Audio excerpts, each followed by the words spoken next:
You're listening to the Pittsburgh Piledriver. What the hell is that? Podcast.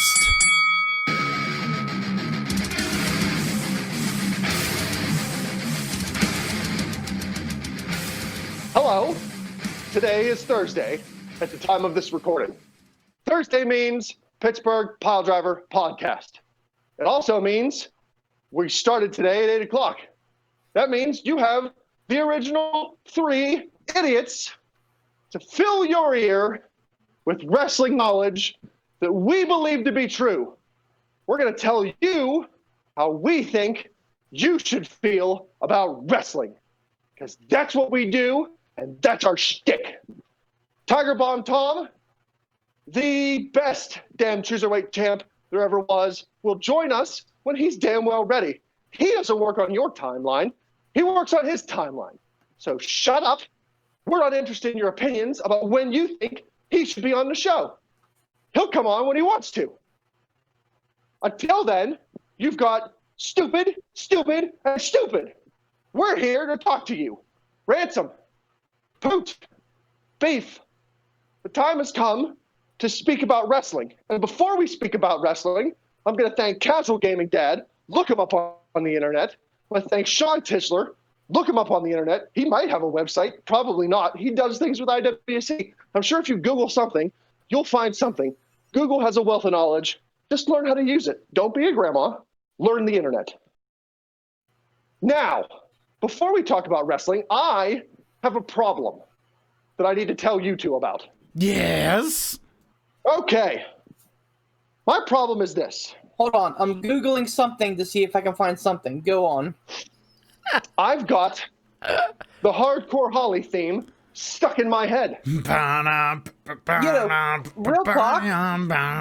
No, hold on. Do you want to know why I have the Hardcore Holly song stuck in my head? Was it used as free music on another show? No. Why? Also, what it was this. My daughter finishes her dinner and goes upstairs because we tell her, get undressed, it's time for your shower. Okay, so she stomps upstairs because she's mad. She doesn't want to shower. As is tradition. 5 minutes goes by, she doesn't come out into the hallway ready for her shower. So I scream up the steps, what are you doing? And she screams back down, mind your own business. Okay. So I tell Tara, that's it. I'm getting out of this seat. I'm going to go upstairs. I'm going to power bomb her through the wall. I don't care what the neighbors think or what the police say. This is going to happen. I'm tired of her shit. My daughter's 4, by the way. 4 years old. Mouthy little. So. Truly her father's daughter. Shut up. A child of ransom. Before I can get upstairs, she comes flying into the hallway with a Beauty and the Beast princess dress on. She's got pink Minnie Mouse muck boots on. She's got a Master Chief helmet on and a Star Wars Nerf blaster in her hand. And she stares at me through that mask defiantly. And the words that come out of her mouth are this. How do you like me now? I aborted my mission. I spun around on my heels and I said, Tara, I'm going to go record this podcast. Enough of this bullshit. As is the custom in the ransom house, shower, dinners, discussions, Uno, all trial by combat. You have to beat the gatekeeper to continue your mission. How do you like me now, she says to me. Wow. And ever since she sassed my ass like that, I can't get the Hardcore Holly thing stuck out of my head. When it starts to play his music, and then he goes, how do you... That's fantastic. Yeah, terrible night this has been already. Oh my god, you're 100% correct. Like it was like a commercial for the fucking like Boondock or something like 10 years ago. I was watching Adult Swim and all of a sudden, I'm like, what the fuck is Hardcore Holly here? Like, watching like some shows, I hear the Hardy Boys theme all the time. Yep, that too. All the time. Like those Top two Gear things. has used both of those. Top Gear has used Yep. like the original Hardcore Holly that Crash Holly wound up using. Yeah. After Hardcore got his How Do You Like Me Now music. I've heard that and the Hardy Boys theme both used as background music in Top Gear. And I don't know how they get away with it. Well, apparently Vince, I mean, so obviously, given the fucking CFO money sign fiasco last year, we know that Vince likes to fucking write his themes on the cheap, so it wouldn't surprise me if he, like, outsourced those 2 songs to some fucking goober smooch and didn't bother buying the rights back. Oh, well, maybe that's a good point there, Beef. I didn't think of that. Yeah, I mean, and that's the thing is that, like, that kind of stuff can lapse. Like, whenever things go into the common, what do they call that? Common domain? Yeah, the public domain. Eminent domain. No, public domain. Eminent domain. That's something else. That's fine. Don't worry about it. Different. The Castle Doctrine. Everything's fine. the like, no, Business whenever it meetings goes, and swivel chairs.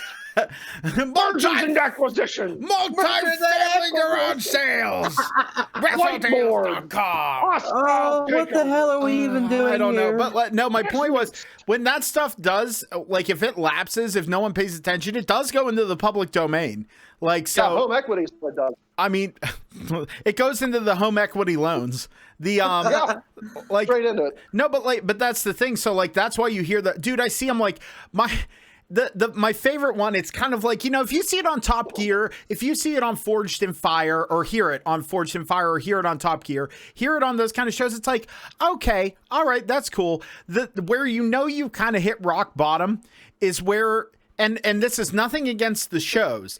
It's just thinking about, like, where it went from, these iconic theme songs. The Hardcore Holly one is debatable, but we remember it. The Hardy Boys theme, hearing that on, like, one of those low def only hunting channels. You know what I mean? Oh, dear. Like, no, seriously. I was watching. It was like someone was out there, and, like, it was someone out there, and, like, the show is 90% sitting, and then you hear a guy in an overly compressed mic going, "You see that beauty up there? He's gonna come up over the hill, and we're just gonna watch him. We're gonna keep an eye, make sure we can get a broad shot. Get a broad shot on his side, and we're gonna eat real good tonight." Like, those kind of shows where it's 90% that, but in between, when they're, like, traveling to locations, you hear and it's just like, oh. Pretty sure. You know what the saddest part about all that is? What?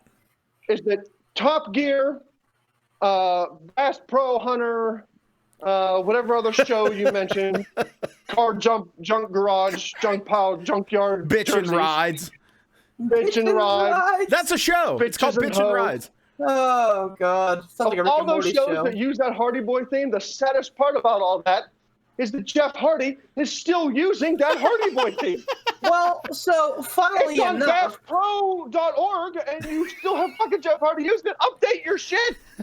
Jeff Hardy tweeted out, I don't know if he tweeted, but he said when he signed his new contract here last year, or, you know, whenever he fucking did his deal with the devil, he said that he wanted, you know, in doing so, he was doing it with the understanding that he was going to start using the No More Words theme, which is palatable. I don't mind it. I thought it was a good theme for Jeff Hardy, as much as I fucking hate that Spot Monkey. It's a solid meh.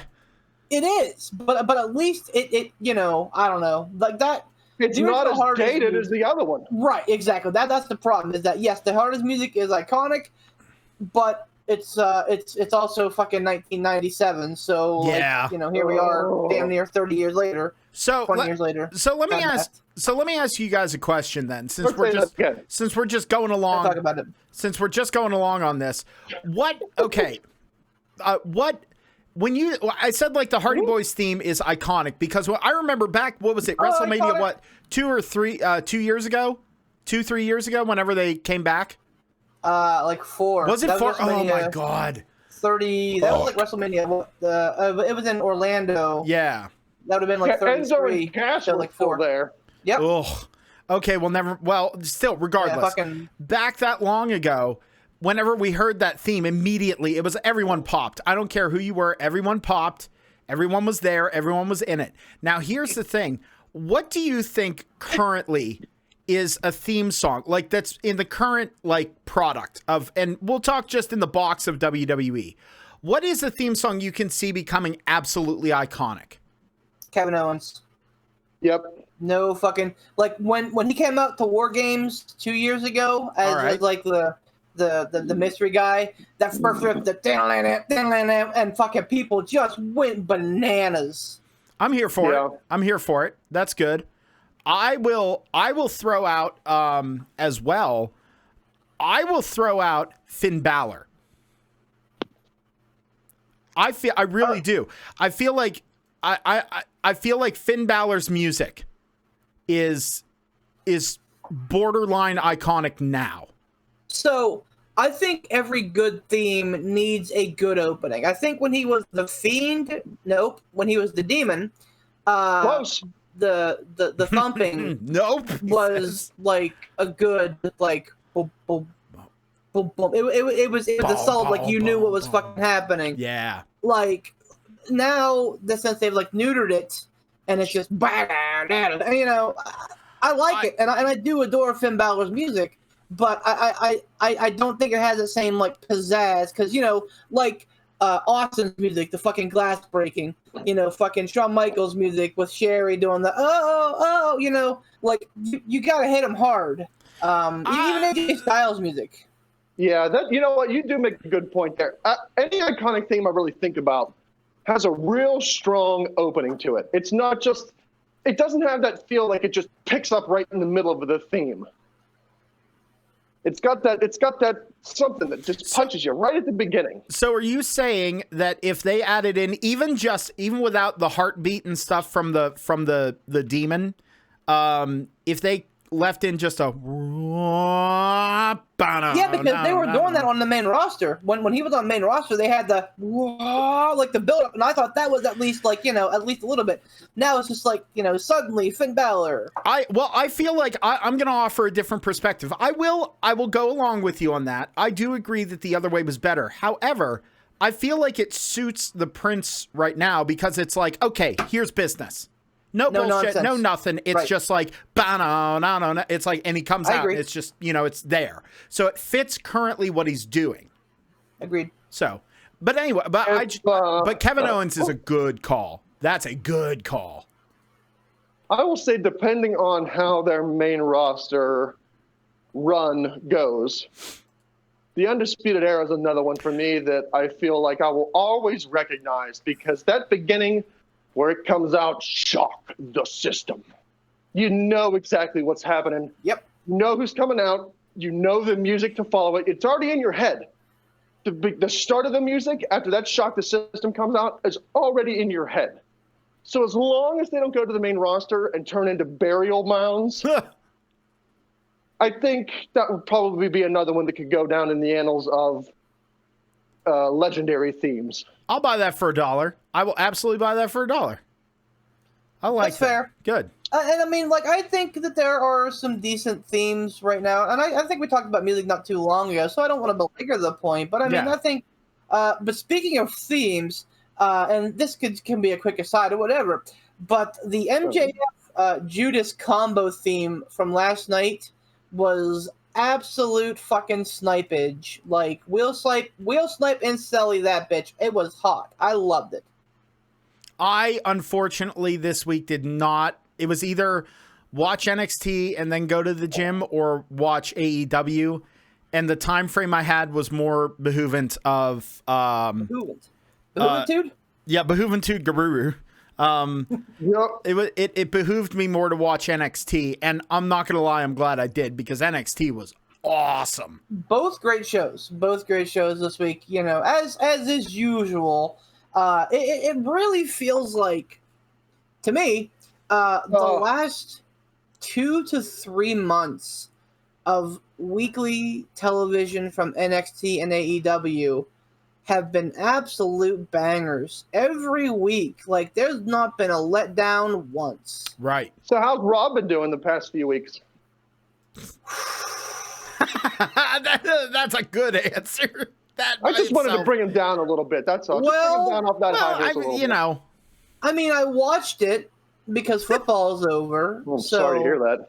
Yeah, well, welcome to my life. You'd Disappointment. rather watch the inside of my eyelids. That's close. I feel like I mean, a couple times, actually. I feel like I got to throw this out there. We do not hate the product. We hate where it's at now. I don't know about you guys. I feel like we really, and deservedly so, it deserves it. I'm not saying that it doesn't deserve it, but I feel like anyone who tunes into this would go, oh, they just hate WWE and their AEW shills. Not necessarily. When WWE when WWE does something right, we praise them up and down. Well, yeah, every single week, one of us, if not all of us, talk about how great NXT is on a weekly basis. Yep. NXT is a WWE product. So it's not, well, shit on WWE and hooray for AEW, our Lord and Savior. No, it's not that. If WWE put on a good Raw and a good SmackDown on a weekly basis, we'd be talking about how great those programs are on a weekly basis and how happy we are to have so many days jam-packed with such good wrestling. But unfortunately, they can't. So we don't. I think that they faced an uphill battle now. Raw more than SmackDown. But like, I think the Smart fan base has really turned on Raw. Like, everybody knows that Raw's a big old pile of poop. Poop. And the Smart, because we're a Smart show, we're smart marks. It's fine. People, the Smarks, know that Raw's crap, and they don't want to watch crap. So even if Raw puts together a great show, beginning to end, no one's gonna fucking know about it. If a tree falls in the woods, does it go boom? See, I have to cut in here for a second, and I respectfully have to disagree. Okay. Because while I don't watch Raw on a weekly basis, and I don't know about Tom, I don't know about Poop, you, I believe, for the most part, try to watch Raw on a weekly basis. I do not. Last week's Raw was the first Raw I watched. And I didn't watch last week's Raw start to finish, at least since the beginning of football season. Man, last year when the pandemic hit, Raw really hit an all-time low for me. And I was like, checked out. I'm like, I ain't doing this week in, week out. It's become a little bit more palatable now that they seem to know what they're doing. But, yeah, like there was a good period of like 8 months where I just didn't watch any Raw at all. All right, so let me amend my statement and say, you occasionally watch Raw. Now, I feel like I know you well enough to say that if Raw put out a good product and one of us, me, tried to shit on it because that's what I do, I feel like you would step up and go, well, listen, this and this happened. This was a good segment. This was a good promo. This was a good entertaining match. Yes, you're a smart mark. Yes, we all are. But at the same time, I feel like you have a more objective opinion that can say, because there have been plenty of WWE pay-per-views and pay-per-view matches that I've watched and I've gone, oh boy, that was stupid. But I feel like you can see it in a different light and say, well, look, you thought it was stupid because blah, blah, blah reasons. Here's why it was good. It was good action. It was fluid. They told a half-decent story. It was an okay match. So I feel like you're more objective than maybe you sometimes give yourself credit for. So I feel like if there was a really good Raw. Am I being fired? No, you're not. Am I being fired? Why is Ransom buttering me up? Like, no, I feel like last week a whole bunch you were like, easy. Last week a whole bunch of times you're like, man, I agree with Beef. I agree with Beef. And then so far this week, you've been like, I agree with Beef. Well, Beef, you're very partial. This is the first time I've agreed with you so far in this episode, all right? Strap it down. But at the same token, if you watch a good Raw, you're going to tell us what was good about it. It's true. So, how do you like me now? Yeah, I think if they were putting out good episodes, we would know about it because I feel like you would tell us about it. Well, yeah, that's fair. It's not just shit on Raw. It is honestly shit on a not really great product. Right. Can I pose this about this week's Raw, by the way? Because I'm gonna let you two have the floor on this. And I'm just gonna pose this about it. Like, so Raw, I think the problem is it has flashes of brilliance. Mm-hmm. And the thing is, you go, if they could capture that in a bottle and just kind of focus a little bit. That's the problem. I think they need to focus a little bit. And if they did, everything would be a little more hunky-dory and enjoyable. But the problem is, it just seems like there's a lot of things that are not thought out. Like, for example, this week, the three things that stay in my head of what were good was Randy Orton's promo in his underwear lucha mask. I liked it. I thought it was well delivered. I thought it was shot well. Mask. I liked it. I enjoyed it. Okay. The other thing was, I'm really excited to see what they do with the Hurt Business and the thing between Shelton Benjamin and Cedric Alexander. I'm excited to see what happens with that, because my prediction with that is that they're going to Cedric Alexander is going to get beat down and kicked out, and I think Ricochet is going to come in. I think that would be a cool angle. I don't know if it'll happen because they just don't seem to do the right thing with Ricochet ever. But the other thing, and even though there was a part of it that I didn't hate, and Beef kind of brought this to light, and I agree with him on it, what they are doing with Alexa Bliss is phenomenal. I'm definitely getting fired. Both of you on the same night? No, listen. Some shit's up. Calm down. Just enjoy the time you've got here, Beef. I'll just say that. Yeah. Oh no. Treasure your moments. But that's my point, is that what they're doing with her is great.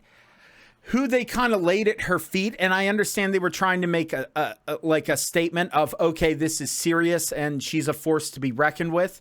I get it. However, I don't see how they could make this go wrong. And I know I just cursed the damn thing, but like, it's amazing. Like, I love the idea of the Fiend being something that could be passed around until it eventually comes back to unburnt Bray Wyatt somehow. I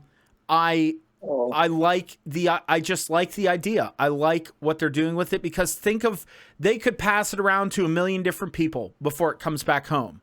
But what they're doing with Alexa Bliss and her delivery, my God, like how she kept that straight face, it was just well done. I loved every second of it. So those were the things that were Raw. If they could capture those moments in a bottle and just spread it out more throughout the show, then it would be great. But it just seems like they have no interest in doing that. They're like putting all their eggs in like 2 or 3 baskets at any given time and just throwing the baby out with the bathwater everywhere else. That's my piece with Raw. Why was Randy Orton wearing a lucha mask?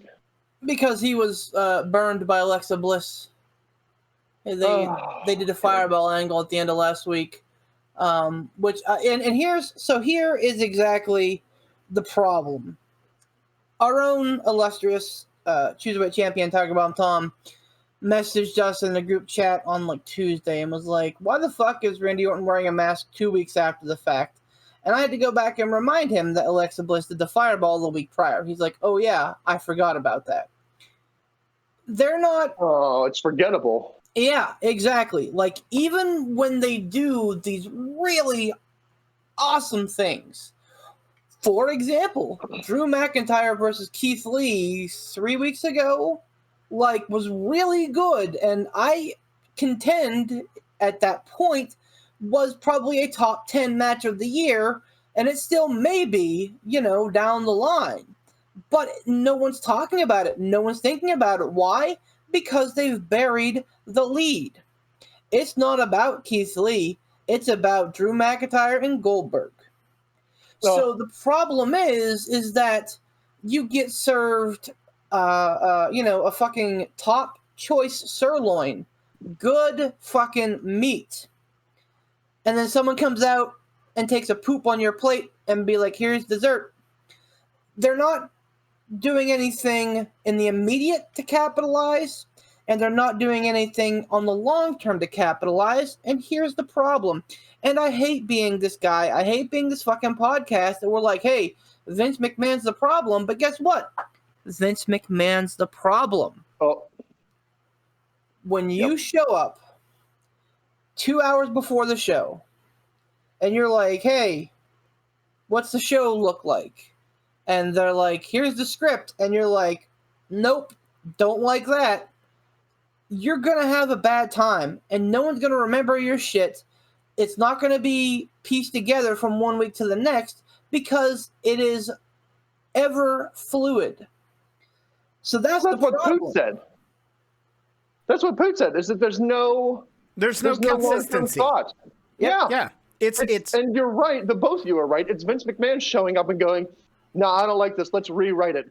Oh, the show started. Well, we still got a couple segments in. Let's rewrite this segment. And you know who did that and miserably failed? WCW. Yes, sir. Yes, sir. Oh. Yep, because the boys were booking their own segments, and they're like, nope, I'm not doing that, and holding the show hostage. Like, I don't think we're to that point yet, but I mean, Vince McMahon is kind of holding his own show hostage, is he not? Yeah, I see your point. So, I mean, yeah, yes, and Poot, I 100% am on board with you. What they're doing with The Fiend and Alexa, that whole shebang is great. They took a big chance this week with doing the scene change, where she went from, Alexa Bliss to, like, Little Miss Fiend. And then back. Like, the lights went down, and a commercial hit, and she came back, and she was, like, the super determined Fiend, carrying the Bray Wyatt mannerisms. Like, yes, that was a big chance that they took about it flopping, and I feel like it really hit. Agreed. Absolutely agreed. Go ahead, Beef.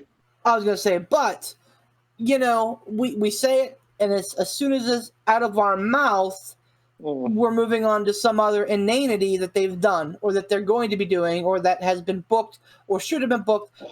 They just can't. And you fucking nailed it, man. If we had the fucking P3 dartboard, you just fucking bullseyed that son of a bitch.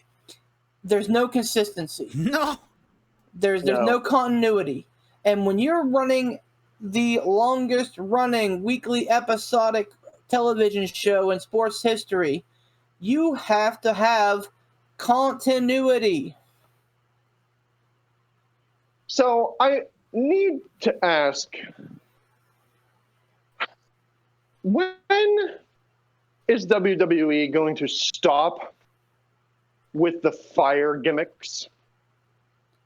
Because they don't work for me, and here's why they don't work for me. For years, it was talked about how Kane, The Undertaker's brother, killed The Undertaker's mother, set the house on fire. He was caught in the fire, horribly disfigured, house on fire. He was in the fire, blah, blah. Mask comes off. It's some black mascara. It's a weird haircut. It's Kane. The Fiend was set ablaze. When Bray Wyatt comes back, he's going to look like Bray Wyatt. He's not going to be 100% covered up, covering all sorts of horribly disfiguring fire scars. It's just going to be, oh, Bray Wyatt's back. Wait a minute. Wasn't he set on fire a couple months ago? Don't worry about that. Nope, never happened. It's fine. Bray Wyatt's back. It's fine. I understand it's wrestling. We're supposed to suspend some disbeliefs here. But again, I feel like that's asking to suspend too much disbelief.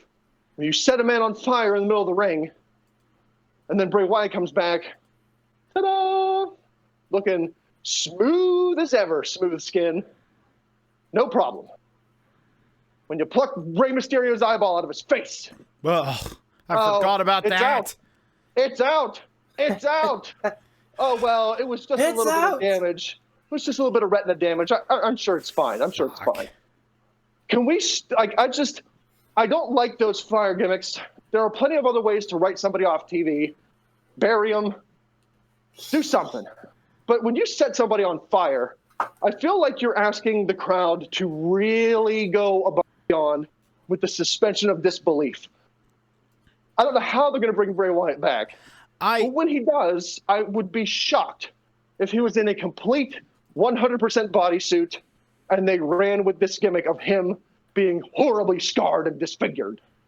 I think what they're going to do, I honestly think one of two things. Either they're going to go that route and they're going to bodysuit the fuck out of him, or they're going to have that be Bray Wyatt was cleansed by the fire, and the Fiend is no longer going to be in his vessel. So they're going to kind of like Matt Hardy it a little bit, if you will. And they're going to, and he'll be back to Swamp Wizard Bray Wyatt. I really think so. Like that storyline-wise, fine, but supposedly, you lit the dude on, you covered, it wasn't just like when Kane and Undertaker had their Inferno match, and Kane's arm got lit on fire, and he scampered to the back, and they put his arm out. No, it's not that. This dude was lying prone in the ring, his entire body engulfed in flames. I don't understand how you spin that metaphorically after everybody saw this dude supposedly covered in flame. So here's the thing, and that this whole thing has really, I don't want to say sparked outrage because no one's paying attention, and yes, that's a shot, but like people. There are people who are like Ransom that are like, it's so unbelievably and tacky and I hate it. But here's the thing. With wrestling, we know, and I will always go back to that YouTube video, wrestling isn't wrestling. Where we know, and like that, I think that's really where my journey to really enjoying wrestling again started, was that video. Because it is so perfect and on the nose. Like, to enjoy it, you have to be able to kind of step outside and go, you know what? This is absolutely farcical. And this has been happening for years. 1990, oh God, what year was that? 4 or 5. When Yoko and The Undertaker had their casket match at Royal Rumble. Oh. And Yoko and the other 10 guys from the locker room, you want to talk about making a guy look fucking strong, that's how you do it. But Yoko put The Undertaker in a casket and wheeled him back. Lightning hit the casket. The Undertaker rose into the air from behind, like up behind the Titantron, and we saw his body ascend to the heavens. Following that, by a few years, we saw Stephanie McMahon be crucified to the Undertaker symbol. So, I mean, especially with these metaphysical characters like the Undertaker, you have to have that, okay, this is a trip, but I'm here for the ride. And I think that they are working that with The Fiend. Honestly, if we're being real, I think that they've done wonderful damage control for The Fiend in the last year. I think that everything that they've done with The Fiend since the loss to Goldberg has been on the fucking money. So I really think that they're protecting him, they're protecting Bray, and there's zero chance that Bray comes back as the Swamp Wizard for any kind of extended stay, because The Fiend is all of the Benjamins. And I think that they know that. And I think that that's why they are treating this with such a soft hand. That's because originally, again, if you believe the dirt sheets, Edge versus Orton was on paper for WrestleMania. And it seems like they've abandoned that, and they're now moving towards Orton versus The Fiend at WrestleMania, which I think is an incredible opportunity for them to do the right thing. Yep, and well, they love putting over that young buck Randy Orton and his underdog personality. They sure shit love that. Here's the thing, though. I hear you, but at the end of the day, what did we say about Reigns and Goldberg and that whole fucking fiasco last year? That if at the end of the day the right guy gets his hand raised, the journey was worth it all. So I 100% admit that they fucked up not letting The Fiend win the Inferno match. Yeah. But at the end of the day, if at WrestleMania The Fiend gets his hand raised over Randy Orton, And I don't care if it's another Inferno match.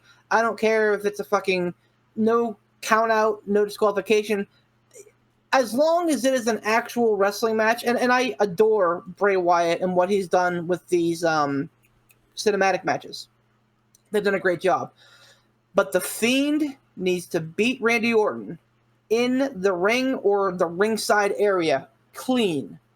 As long as that happens at WrestleMania, no harm, no foul, in my opinion. So do you think that it would be a bad move and a disservice to The Fiend if they put Orton and The Fiend in a cinematic match at WrestleMania? Ooh, that's a question. And I mean, you know, Smart Mark Beef is saying yes. But in reality, like, again, we should be able to see this from a mile away.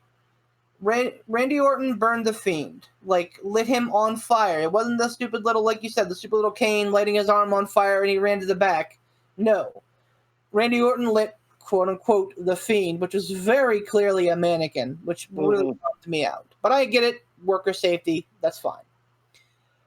Lit him on fire. And then Alexa Bliss hit Randy Orton in the face with a fireball. So obviously this is escalating. And it's gonna go somewhere that is some sort of fucking crazy fucking gimmick match, like a fucking Edge of the Volcano match. I don't know. Oh. As long as Randy Orton or Bray Wyatt don't get their hearts ripped out after a Liu Kang kick, I think we'll be okay. Okay. Just a little bit of shaded Impact because you're so stupid. Oh my God, when did a 10-year-old girl show up? He's always been here. I love you, Beef. No, you're not wrong. You're absolutely not wrong. Like, that's the thing is, Impact, all they had to do was ride this wave of working with AEW and just do their thing. That's all they had to do. Impact did not need to impact so hard. That's the problem. It's my own foot. I'm gonna put it in my mouth. Nom. Like that, and they just keep doing it. It doesn't matter who's in charge.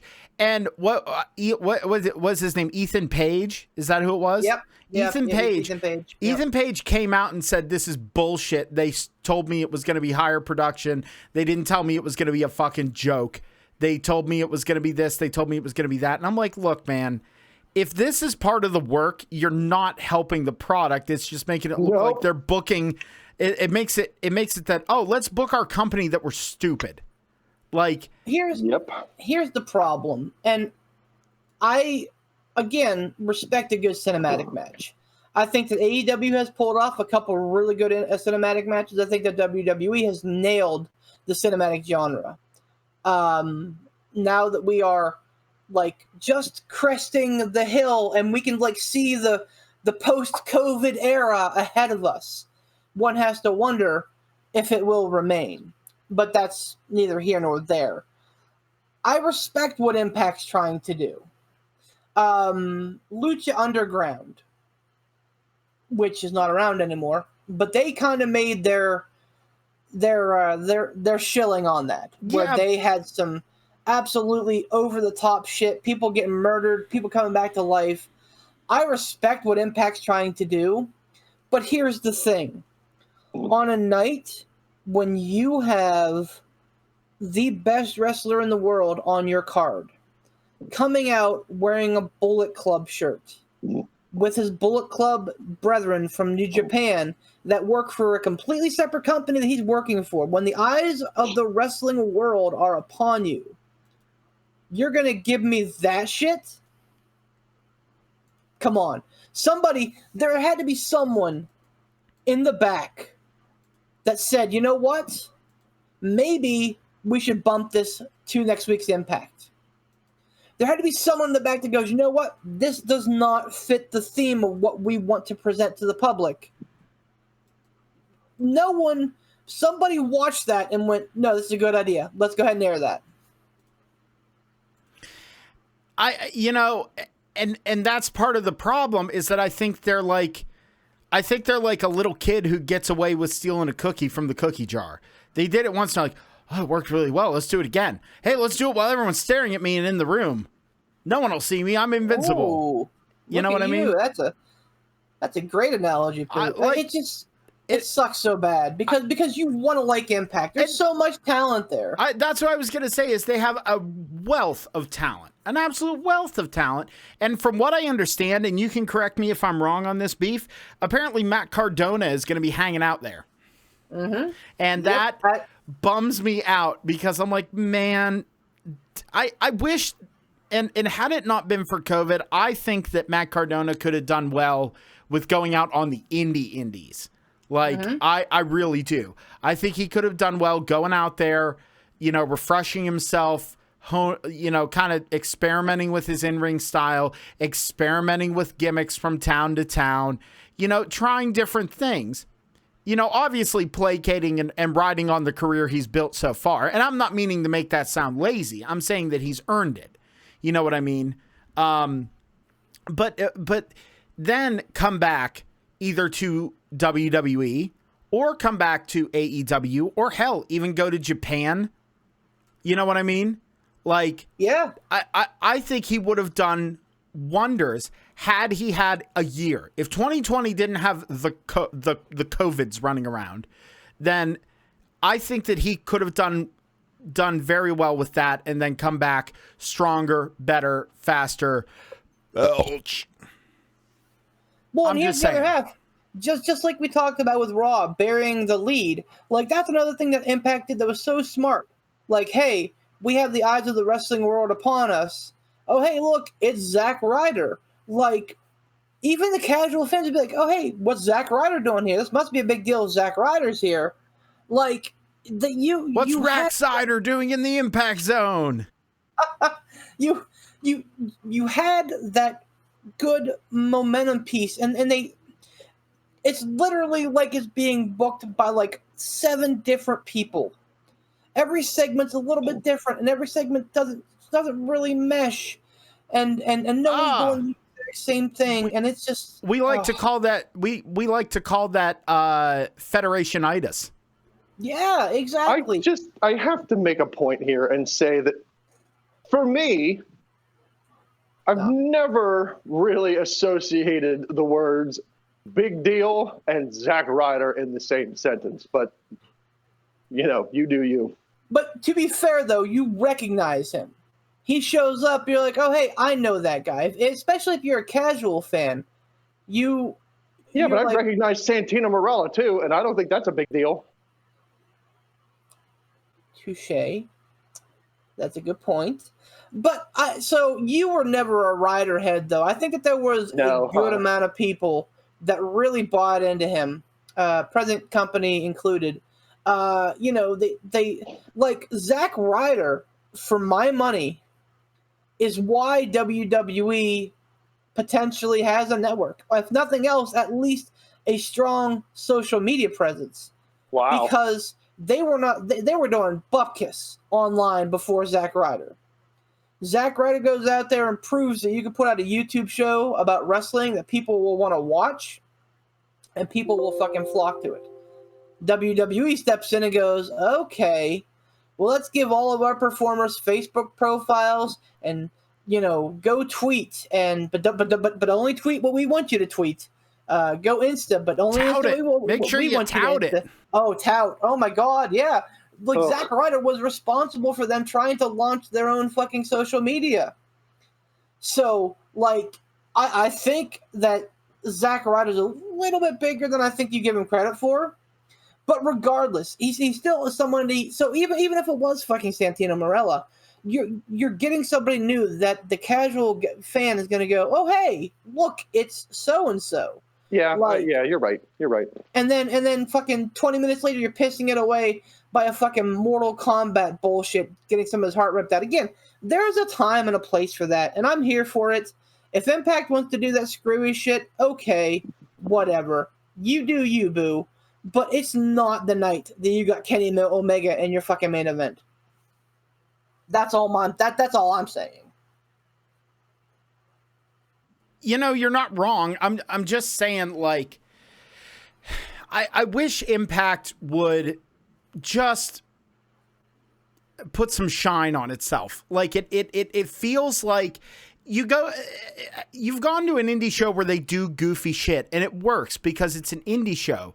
When you're trying to even be in the ballpark of the level of and I will put AEW or WWE or New Japan, if you're trying to be even close to that ballpark, you cannot do goofy bullshit.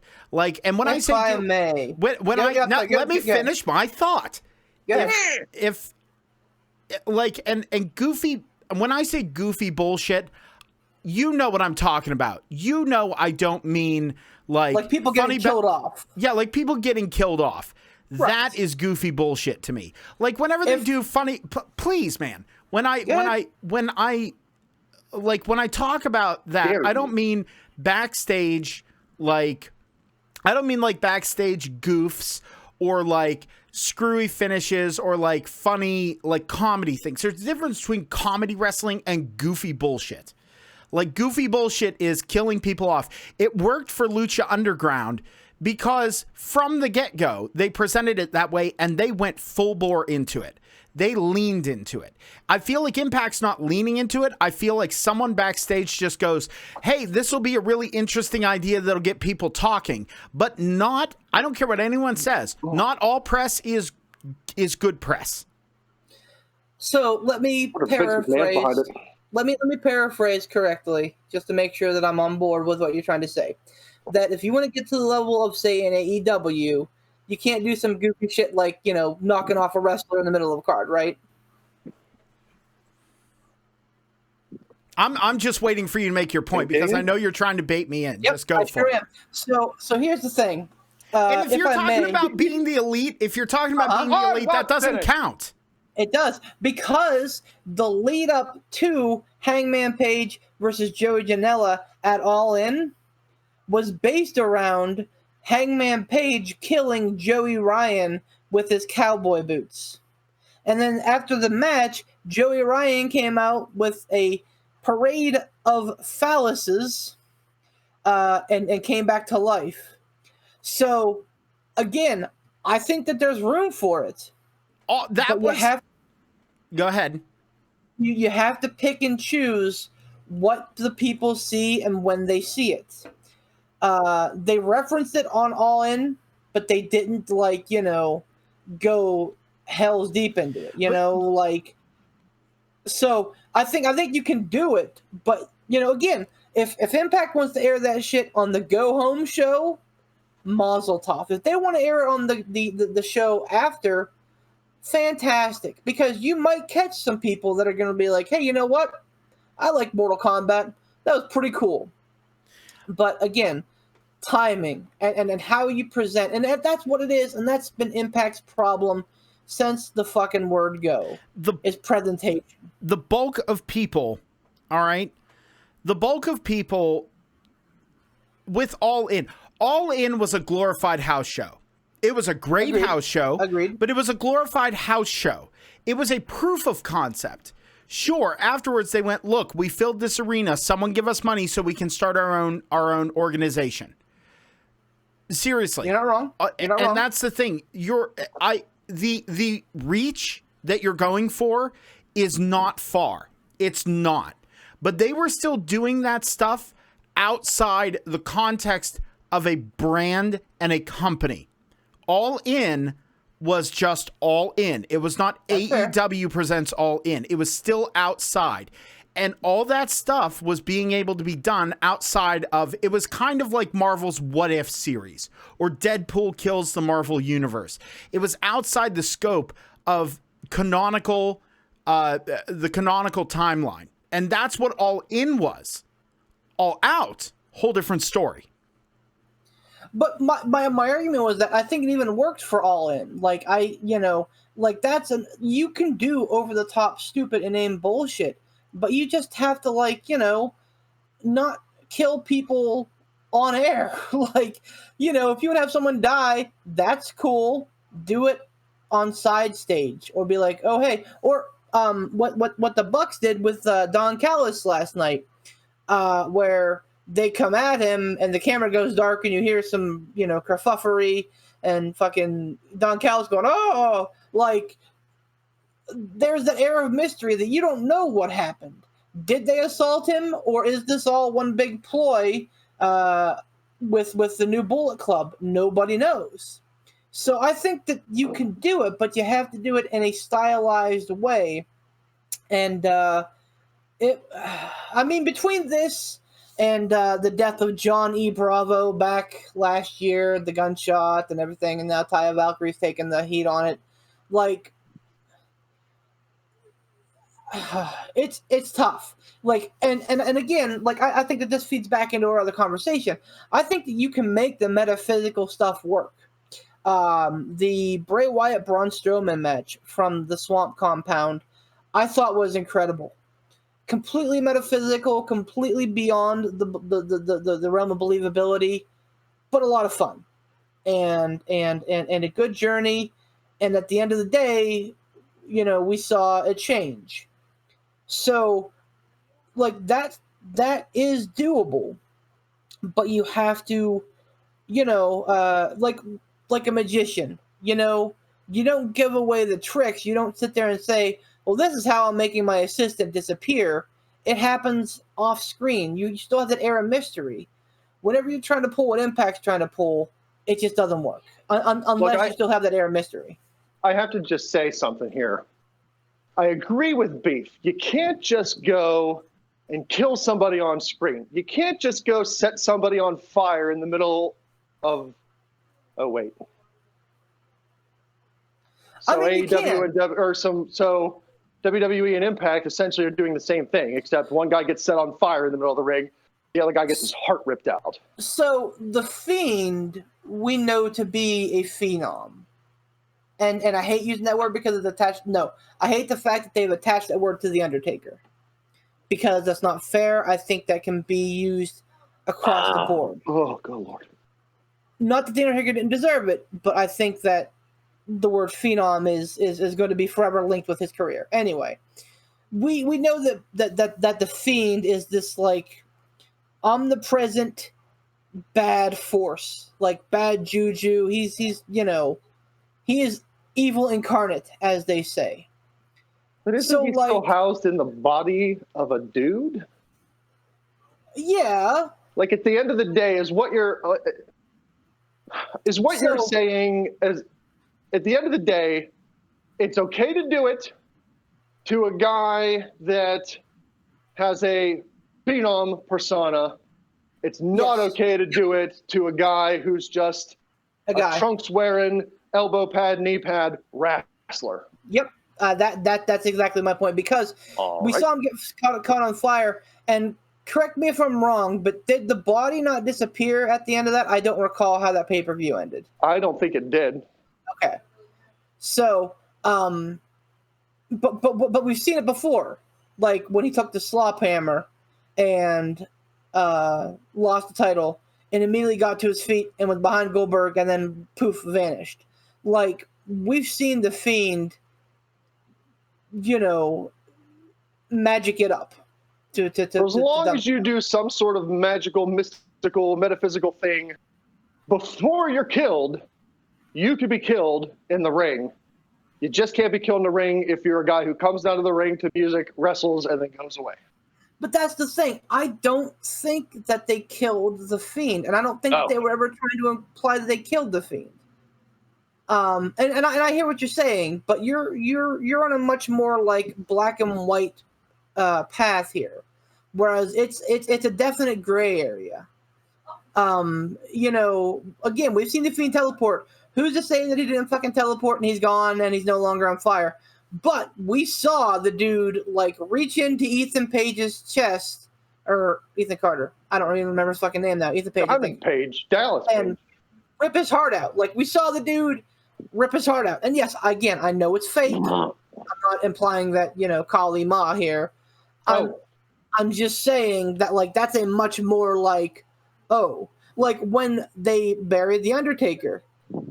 They had the lights go down, and all of a sudden the lightning hits or the smoke rises. Some shit happens to make the audience know, hey, this is weird. Like with the Fiend. Even though we saw him get lit on fire, and we're going way too long, and it's not. I apologize, but I feel it bears discussing, because you make a valid point. They are in the same ballpark, but it's about how you handle it. When you give the audience that air of mystery, when you give the audience the opportunity for something else to happen, then I think that you're giving them a way out. But whenever you're showing a dude get straight up murdered on the screen, like head, heart ripped out of chest, like that's it, fatality, he's done. And again, it may be a false equivalency, and maybe I am, going too far into the gray here. But that's just my opinion. Pooh, what do you think? I'll tell you what. Why don't we find out what our reigning, defending, undisputed cruiserweight champion has to say, ladies and gentlemen, Mr. Tiger. Uppercut. Bomb Tom. Wow, you sound thrilled, champ. I'm totally thrilled. Yeah, it's one of them salty moods. What are we talking about here? Oh, something that'll make you very salty. Beef filament. So we're talking about is Ethan Page? It's Ethan Page. Ethan Page getting his heart ripped out, Mortal Kombat style, versus the Fiend getting lit on fire in the middle of a ring. Whether one is worse than the other, Ransom is arguing that they are akin, and I'm not trying to truncate Ransom's argument here, just for the sake of brevity, that they're very similar, and I'm saying that it can be done with style and panache and flair, and you can make it play it off, but like when you do it the wrong way, like Impact did, and I'm asserting that Impact did it the wrong way, that it's not that's a little bit more difficult to stomach. Yeah, because I mean people survive like full body burns and stuff like that. I mean, it's obviously the way that it was presented with WWE. This is the way. No, that is not the way.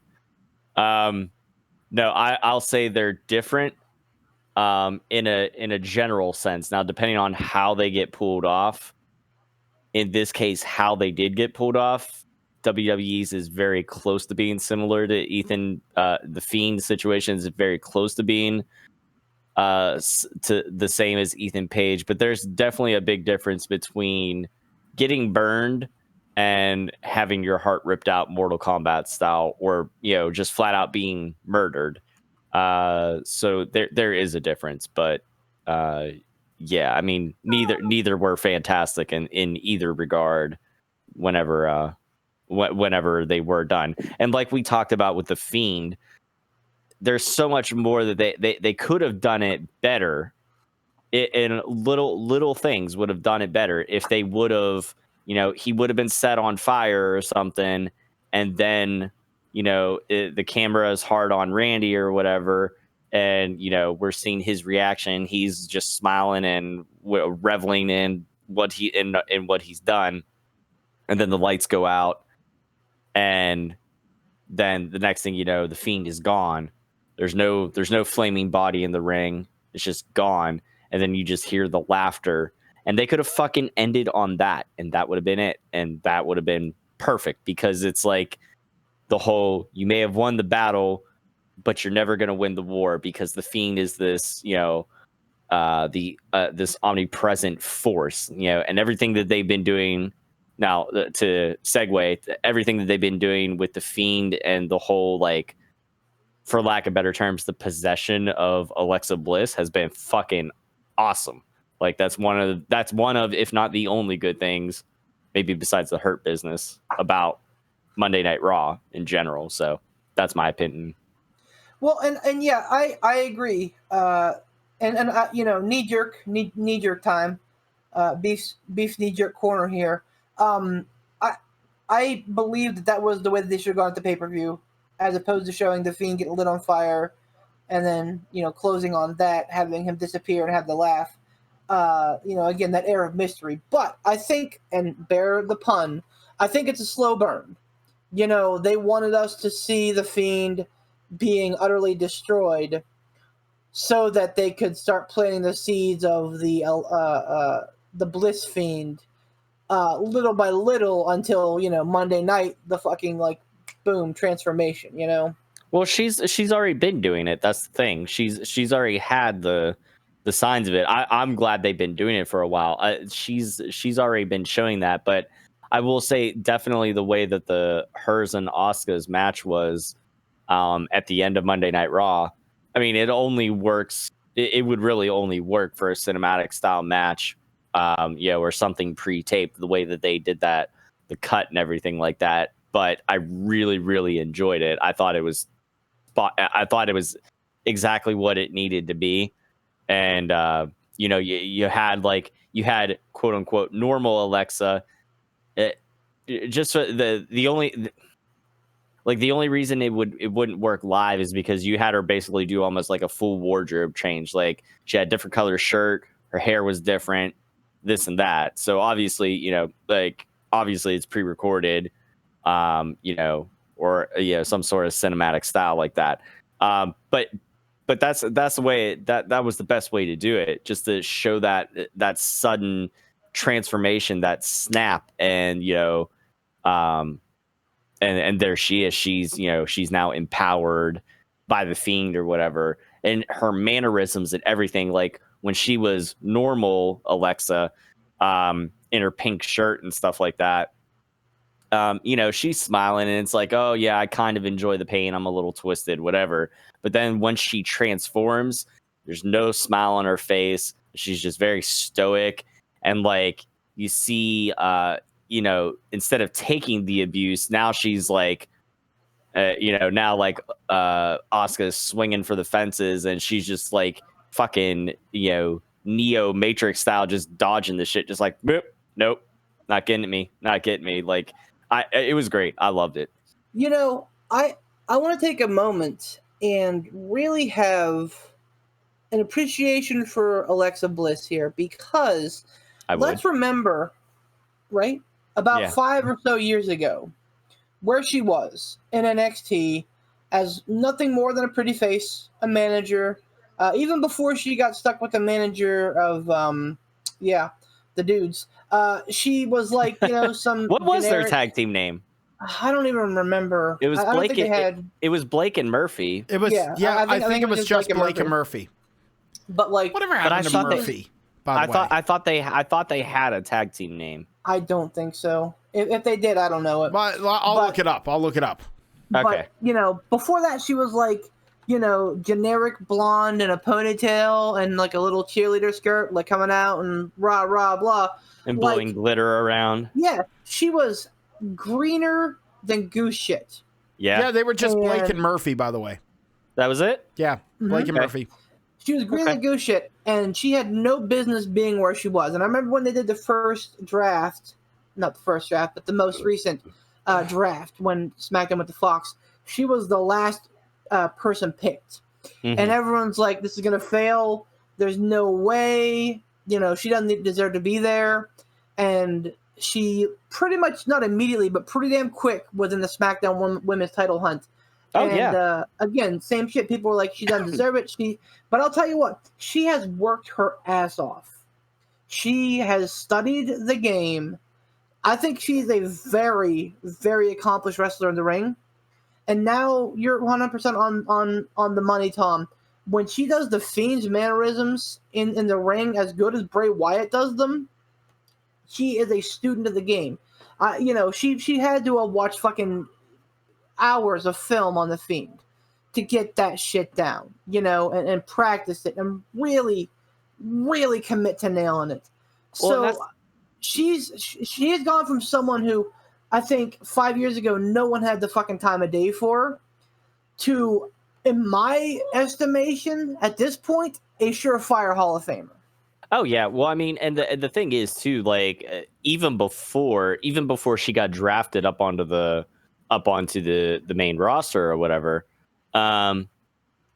it's just the transformation in character. Like she was going nowhere as a babyface, and all it took was that heel turn, and for her to like just let a little bit of personality come through. Like it's again, it's one of those things like we always say, let the wrestlers be themselves, but turned up to like 20. And so she took that confidence. She took that self-confidence and turned it into cockiness and turned it into being, being a little badass bitch about everything. And it worked. It fucking worked. Like it worked in, droves, man. Like just even though she was, I don't want to say just the manager because, like that's one thing. Like I know we don't see a whole lot of them anymore, but the valets, managers, call them what you will, they can play such a huge role, in helping to getting another wrestler over. I mean, like obviously, like in cases like with Paul Heyman and Brock Lesnar, like we know Brock Lesnar's not, a poet on the microphone or anything like that by any stretch of the means, and nor does he have to be because of his persona in real life and his character. Like he's just, I show up, I fucking beat people up, I get paid, I leave. End of story. So there's not a whole lot that he is going to have to bring to the table on the microphone as it is. But, you put a fucking a legendary mouthpiece like Paul Heyman with him, and now you've just turned him in. You've taken him up another level.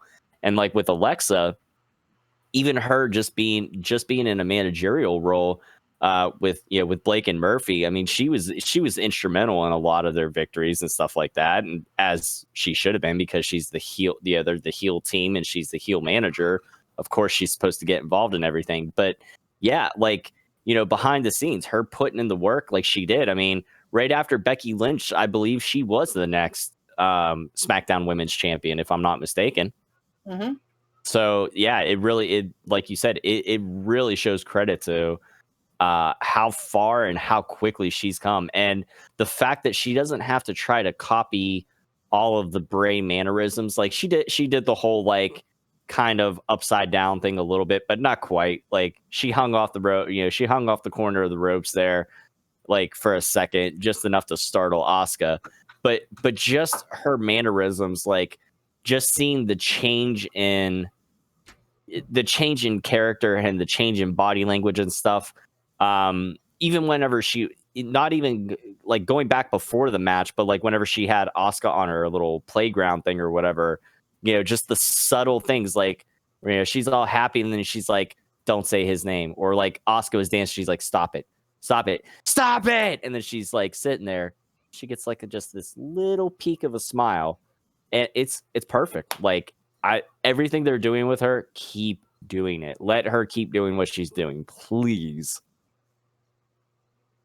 But anywho, yeah, I 100% agree. And she's, we talked a little bit at the beginning about the good things that were happening on Raw, but yeah, I mean, she's, the Fiend Alexa thing is definitely at the top. I'm really digging the Hurt Business, like you guys are too. I think what they're doing with Cedric, and Shelton, like that whole that's the right way, right? No, his name.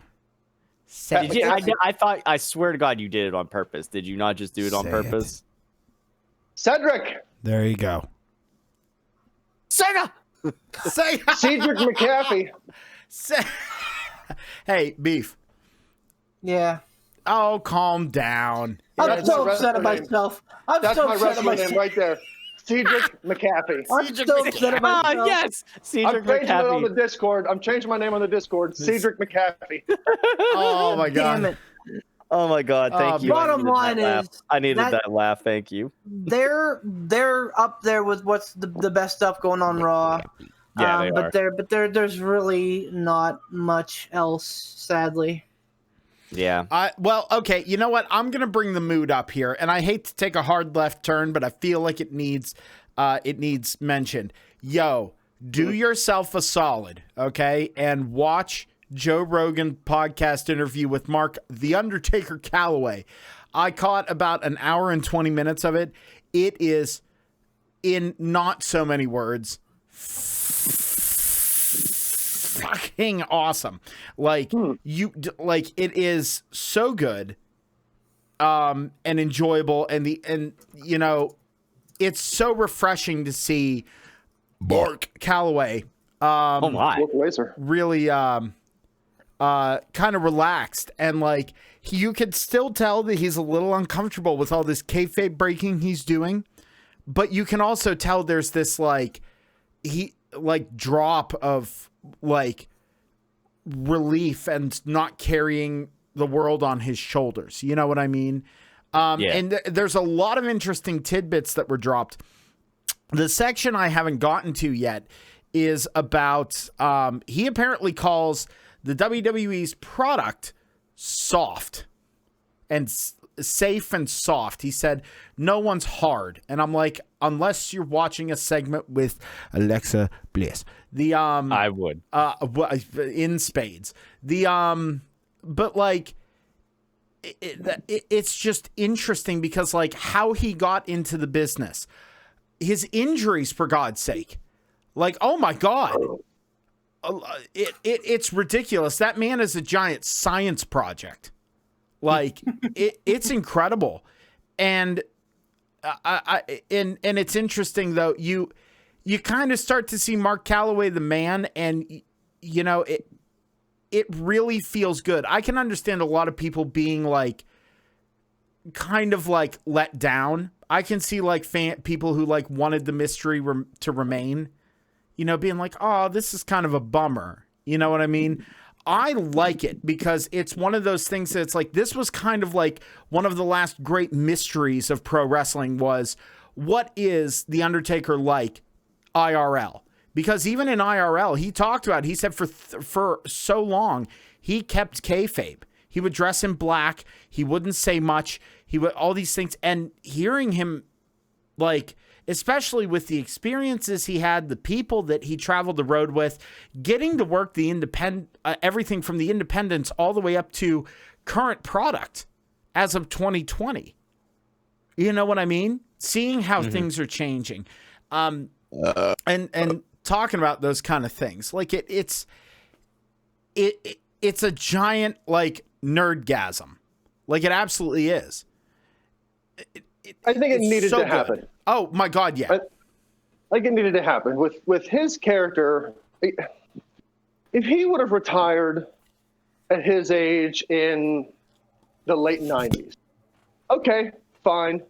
I could see him taking the Mark Calloway persona to the grave and not really being public with it. But in 2020, where, at least for me, and I don't know how it is for you guys, I can't speak for you, I find it just as interesting listening to honest to God shoot interviews. Yeah. Almost as much, if not sometimes more, than watching the actual product. I like hearing behind the scenes stories. I like hearing these wrestlers talk as they are, as their normal selves, not their characters. I like hearing them tell road stories, behind the scenes stories, favorite wrestlers they like to wrestle, what have you. And I think people probably would have been really disappointed and let down if The Undertaker would have taken the Mark Calloway persona to the grave. Only letting friends and, yeah, we get it. Only letting friends and family know who he is. People clamor for that nowadays. People want to know the behind the scenes. They want to know who these people are. They want to hear their experiences. And his, I imagine, are just a dump truck load of amazing stories that people could probably just sit and listen to him talk for hours about his different experiences, friends he's made, the matches he's had, the travels, the hotels, all of that. So I think that's a good move on his part to kind of get out there and just talk to people, talk to Stone Cold, talk to Joe Rogan, and, you know, kind of tell his story, who he is, because people clamor for that kind of stuff. Well, the cool thing about having interviews, like he did the interview with Stone Cold, and now this interview with Joe Rogan, which presumably he's going to do more interviews, but in the podcasting world and like modern interviewing, Joe Rogan's kind of topped. He is the podcast. Like, honestly. Oh, yeah. He's the most popular podcast in the world. And, you know, you can say whatever you want about Joe Rogan, but every episode is fucking interesting. Like, there's an episode he did with a strongman called Rob Kearney. He goes by the world's strongest gay. He's the first openly gay strongman that's ever been. And hearing him talk to Rob Kearney, his questions are so good. And then he talks to like Neil deGrasse Tyson, Steve-O, like basically any interest you could possibly have, there is an interview for you. And yeah, is Joe Rogan kind of a doof?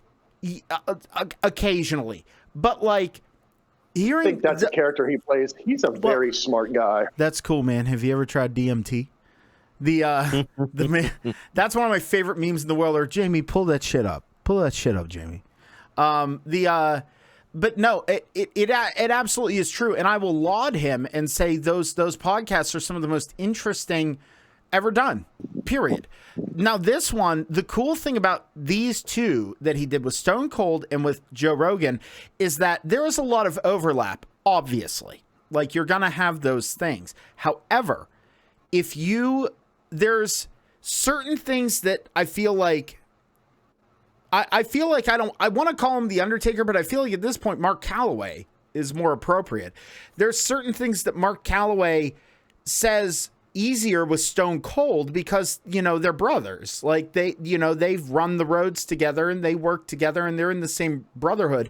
But then there's also things about his life outside of wrestling that Joe Rogan pulls out of him. You know what I mean?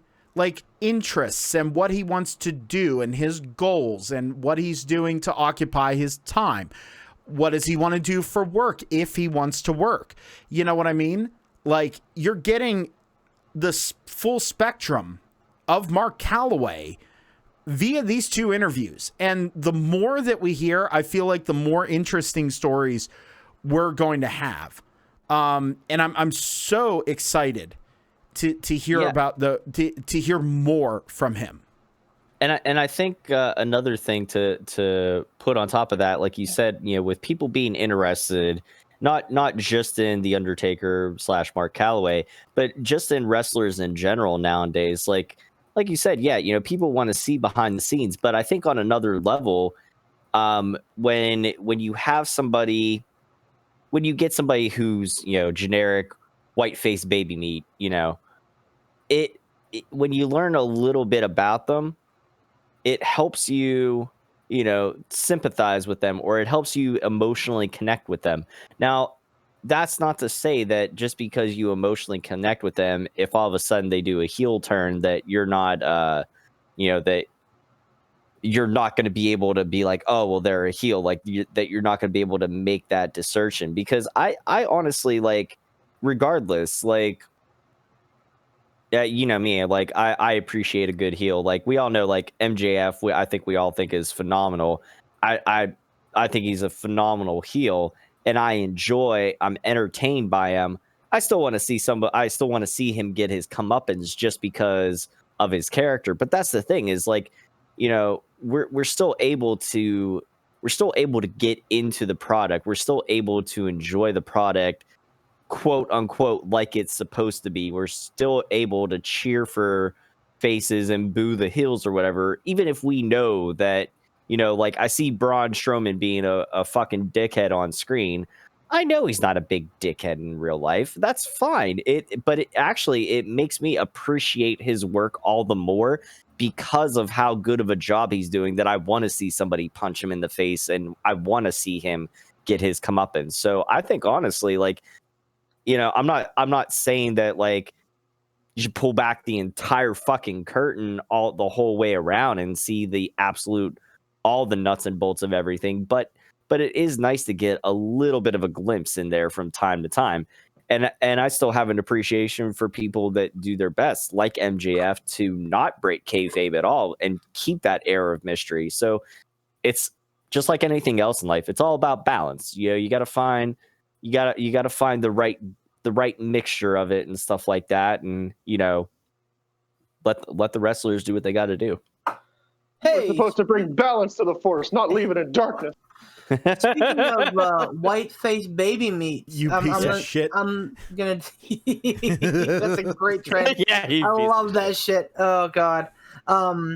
Hard turn here. Speaking of white-faced baby meat, reports have it that Jason Jordan is coming back, or is trying to train to come back. Oh, White face at all beef. This is per Chad Gable. So that's awesome to hear. What happened to him?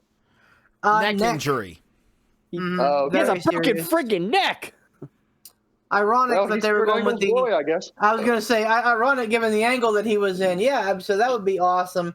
Another news item to potentially pontificate or at least drop.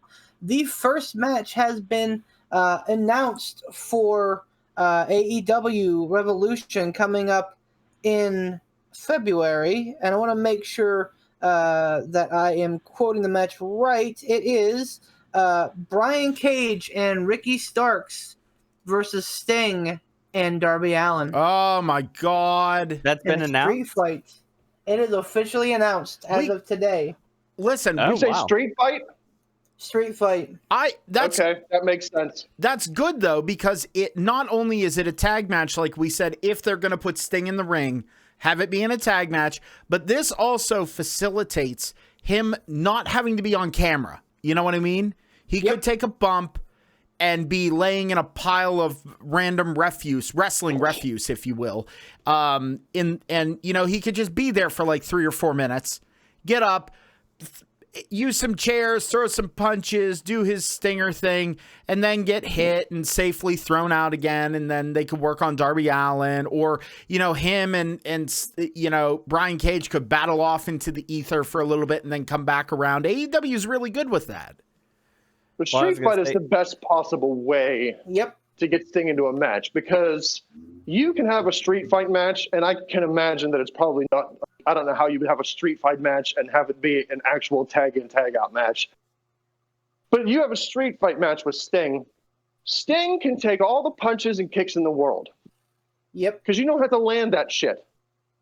So punches, kicks, weapons, trash cans, you know, thrown into a wall, thrown into a bear, like all those things, Sting can take safely and not worry about being injured. Whereas in a match, you've got bumps, slams, things like that. So this is probably the smartest way to get him in a match, get people entertained, and keep him safe.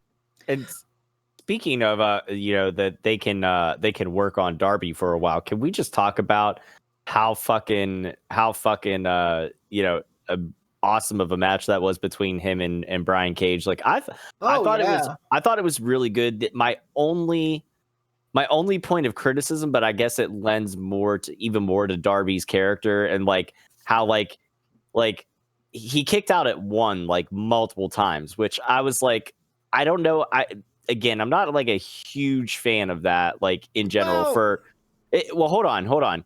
In general, I'm not a huge fan of that. In this case with Darby, I'm willing to make an exception because they're building up like that he is like super uber resilient to just about damn near anything. And the fact that Cage was like getting up and like walking away to the ropes, and Darby's just laying there and just fucking whips him off on 2 separate occasions. Like it's like that. It's like, you know, he's purposely antagonizing the bull. He's pulling the Rocky strategy. You know, let the big guy, let your opponent gas themselves out on their fucking rage and everything like that, and lose focus, and you know, and then come up at the 11th hour for the win, sort of thing. So I dig it. I thought the match was exactly what it needed to be.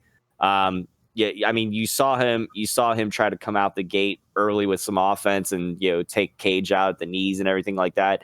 I thought it was a really good match all around. And what else?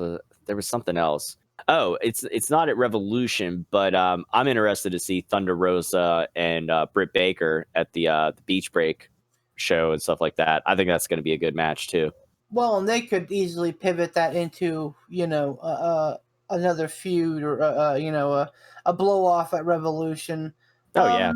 You know, but I honestly, at this point in their life, I don't know that AEW has room on the card, the main card of a pay-per-view for 2 women's matches. And that, you know what? Like, maybe Sheeta takes the backseat of Revolution. Maybe Britt Baker and Thunder Rosa get the show out, and that'd be fine. Well, but I just don't think their women's division is strong enough to pull that off yet. I don't know if they're gonna have Sheeta take a backseat at all, because isn't there that tournament starting? Yes. I don't know how soon does it start. Yeah, but they'll probably have a bunch of matches on Dark and stuff too, which I get it. Hey, if you want to see the rest of the tournament, watch Dark, and they're doing that with the fucking Dusty Cup this year too. Are they? Hey, go watch 205 Live, where you can see this match happening for the Dusty Cup, and that. Oh, they're doing that? I didn't know that. Yeah. I don't know that. I'm trying to think if there's I want to say that there is a men's Dusty Cup match on 205 Live, either this week or there was last week. Not even But gonna I know lie. for sure there's one for the women's. Not even gonna lie. I didn't know 205 Live was still a thing. Right? I didn't either. Nobody does. Also, 2 things with the Dusty Cup. One, I know. Last night on NXT, you got to see the full bracket, which I'm not gonna lie, like kind of similar to the men's. You kind of have an idea, like there was one the match that they had. That one could have been a toss up, but being spoiler alert, here you go. If anybody didn't watch it amongst Pooter or Ransom, if you guys didn't watch it and you don't want me to say anything, let me know now or forever hold your peace. But Nah, I don't care. So seeing that Casey Catanzaro and Caden Carter won their match, obviously that leads me to believe that on that other side, on that same side of the bracket, Dakota Kai and Raquel Gonzalez are going to win theirs. And depending on who wins between Dakota's team and Casey Catanzaro's team will determine, I think obviously like who wins overall in the finals. But I'm really, really thinking that this is a vehicle for Shotzi Blackheart and Ember Moon on the other side of the bracket to win. But it's cool. I like the fact that I like the matchups that they have. I think you nailed the finals, but I think you're wrong on the winner. You really I think that they're real big on Raquel Gonzalez with good reason. She's right there with Alexa Bliss, someone who, when she first came out, I was like, okay, generic big lady number 1. And she's busted her ass the last year or so to really not be that. I've been very impressed with Raquel Gonzalez, so I think that they're going to push her to the moon. And I think that she'll probably have to pull Dakota Kai like lifeless body at least once or twice to win. But yes, I think that they will maybe not, because it is the inaugural Women's Dusty Cup, so they may have the super happy face team win. But I don't know, like that being Shotzi and Ember. Yeah, I'm really, I don't know, just depending on who's in the finals. I think if Shotzi and Ember are in the finals, I think they're taking it. If they have Candice LeRae and Indy Hartwell go in the finals, and it's against Casey and Caden Cross, I think Casey and them are taking it. So it's true. They could definitely go any number of ways.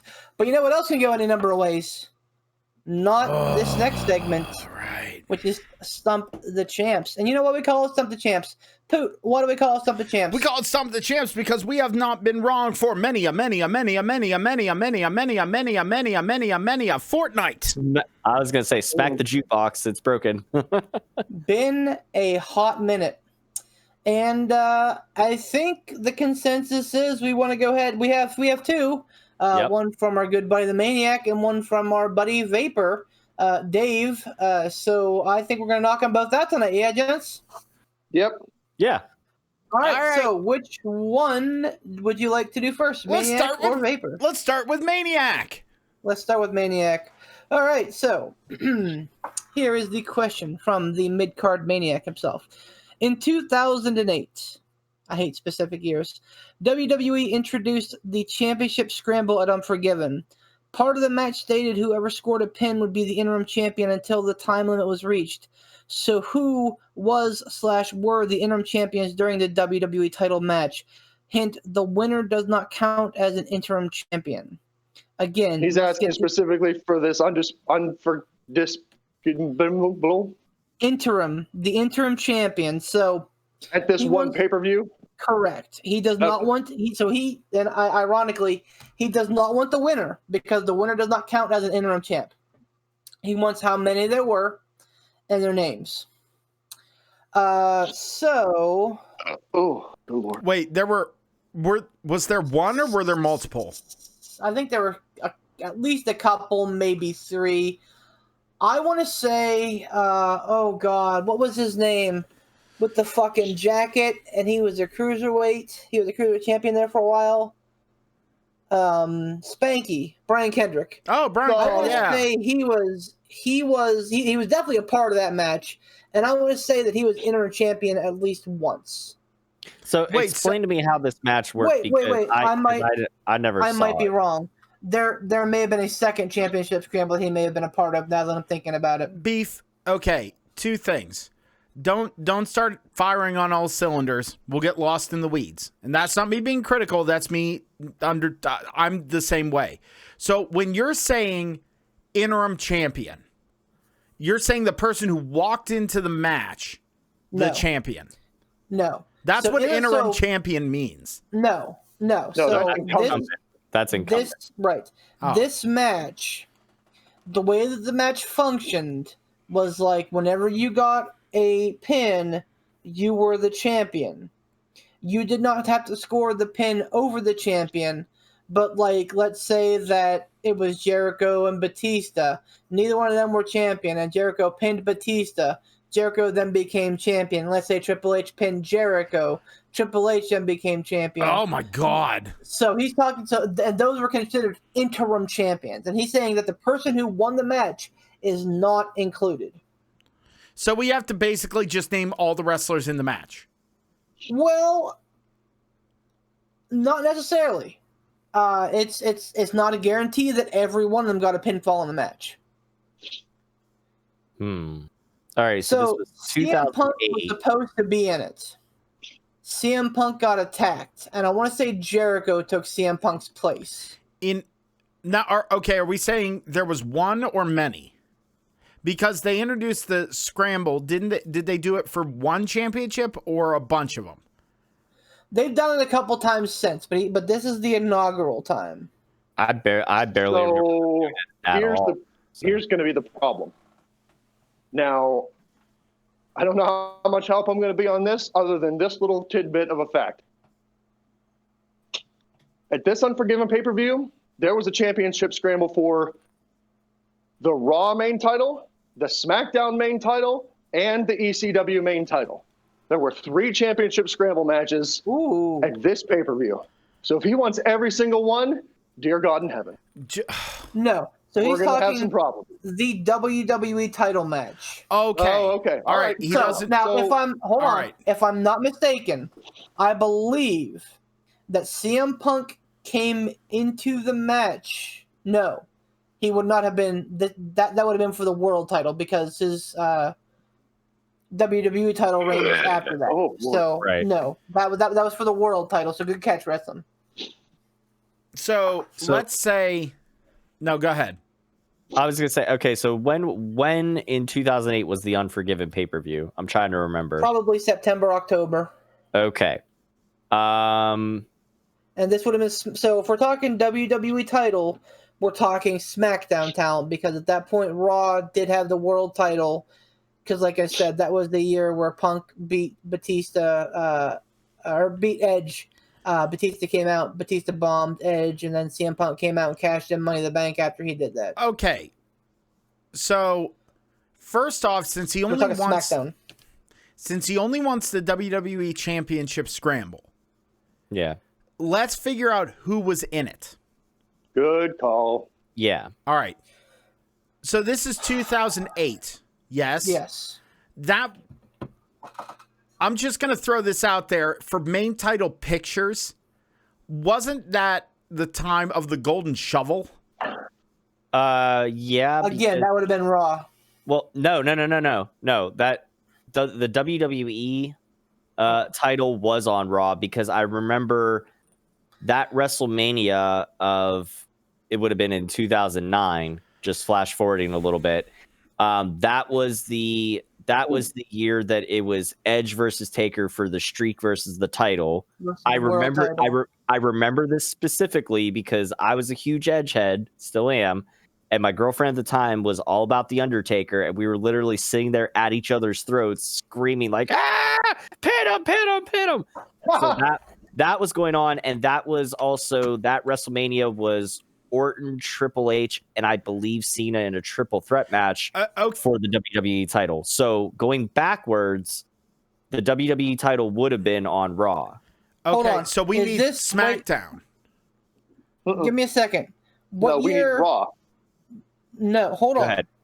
Fuck on. 2 seconds. Yeah. I'll be able to tell you for certain in a second.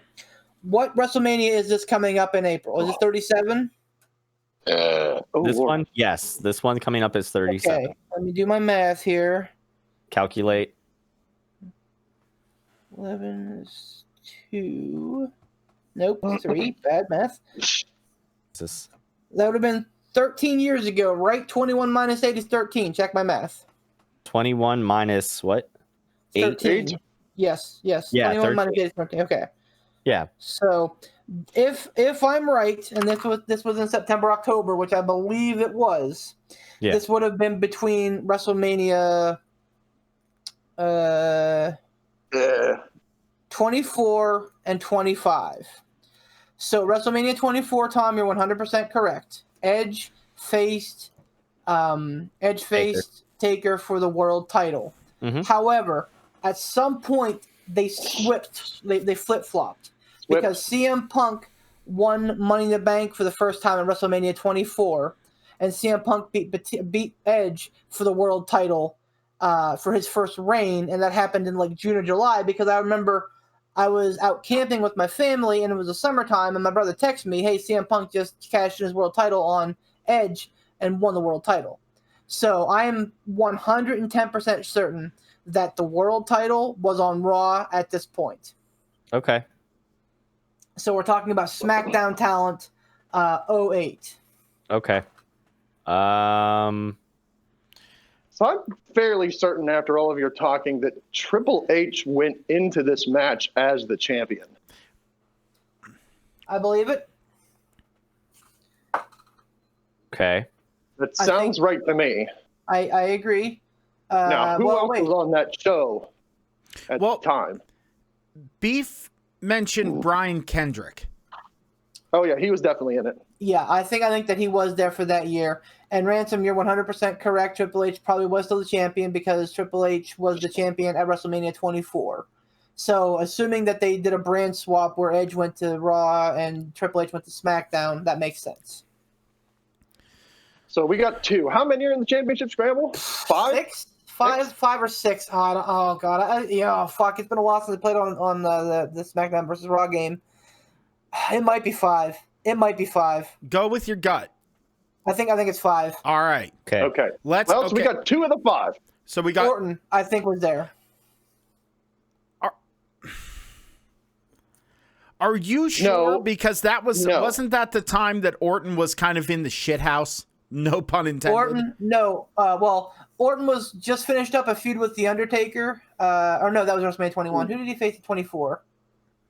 He would have been in the match with Cena and Triple H, I believe, because Cena won the Rumble that year, and Orton beat him at like Backlash or whatever in February to take the spot away. Yeah, I was gonna say I know for sure.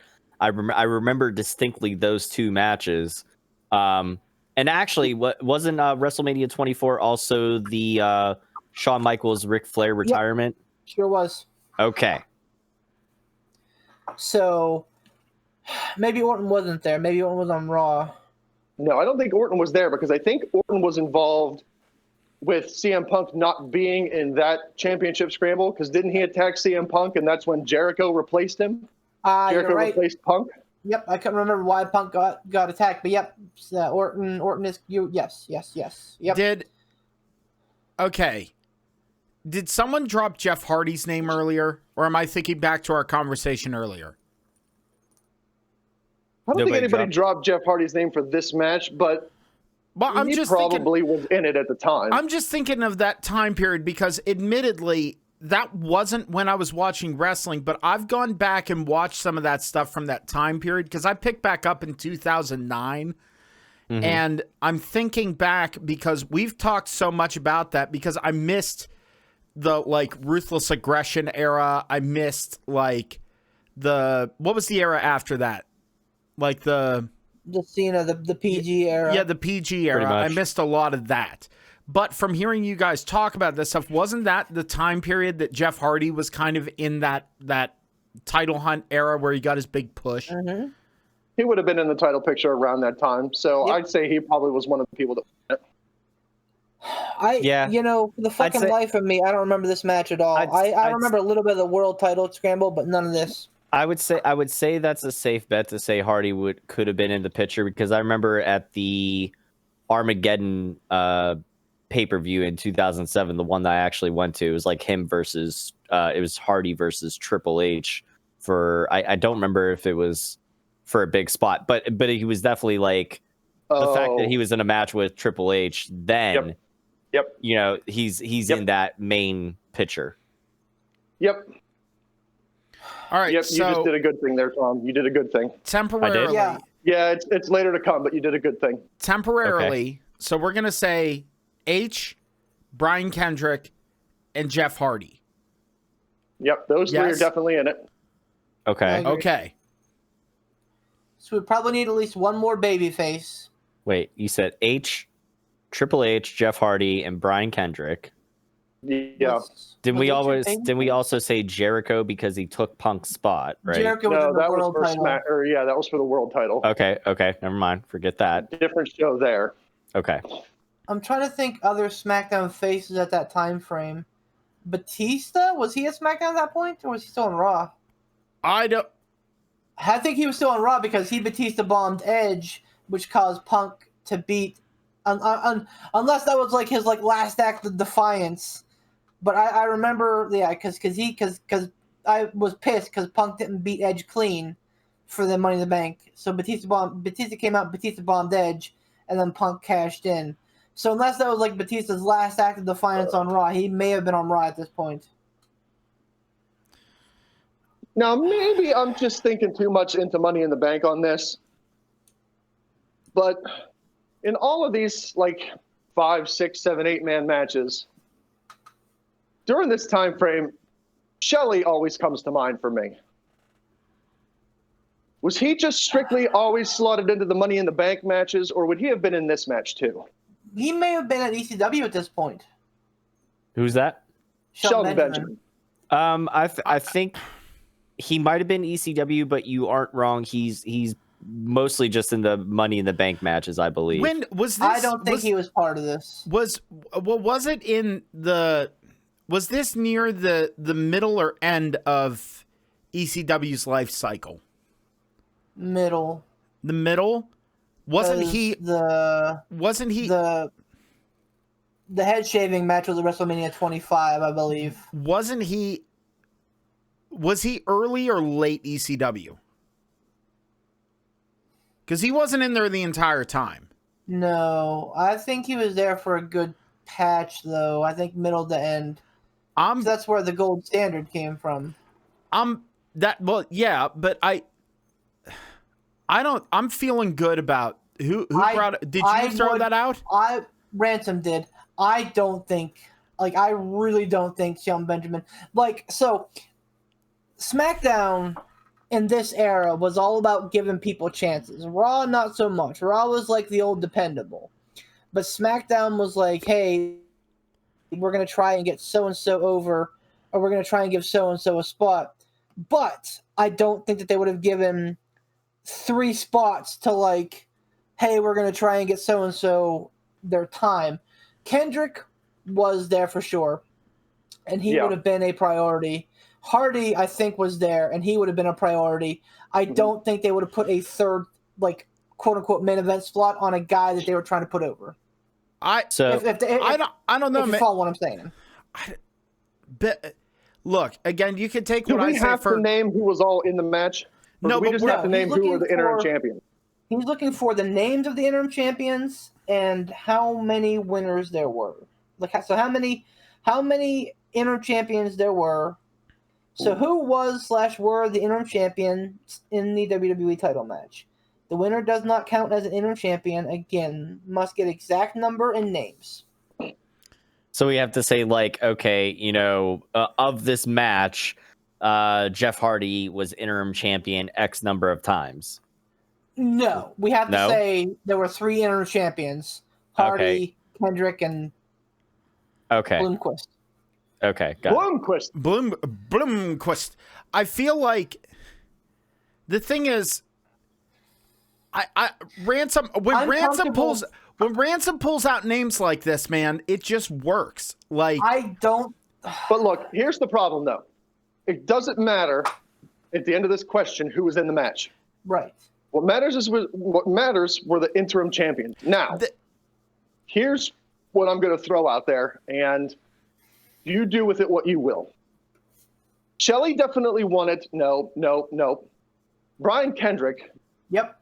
definitely won it at one point because For sure. I remember in this match being very confused, like, oh, what? This guy? So he was definitely one of the interim champions. Can't confirm. Now, Triple H going into this match as the champion. I don't know if he If would, I- but well, so technically, if he lost it and then won it back, he would be an interim champion. Yes. Correct. So what I can remember of this match is this. Brian Kendrick won it, I don't know how many times, but he definitely won it at one point. Probably just once. so. I remember, shut up. Okay. I remember this being a flip-floppy match between Triple H and Jeff Hardy. Yep. Now, I don't know who the other two competitors were, but I really don't think it went anywhere other than between Triple H and Jeff Hardy, And Kendrick. other than Brian Kendrick, Would who I agree. think had it like for a cup of coffee. And that's why I'm having trouble remembering who else was in this match because Well, Yep. Well, then let's throw the baby out with the Here's- bathwater on this one. Here's my question. I can't tell by reading this whether he wants the number of title changes in the match or whether he wants the number of people who were. If I'm reading the question, he's asking who was the interim champions in the match. So that tells me he's not concerned with how many times the title changed hands.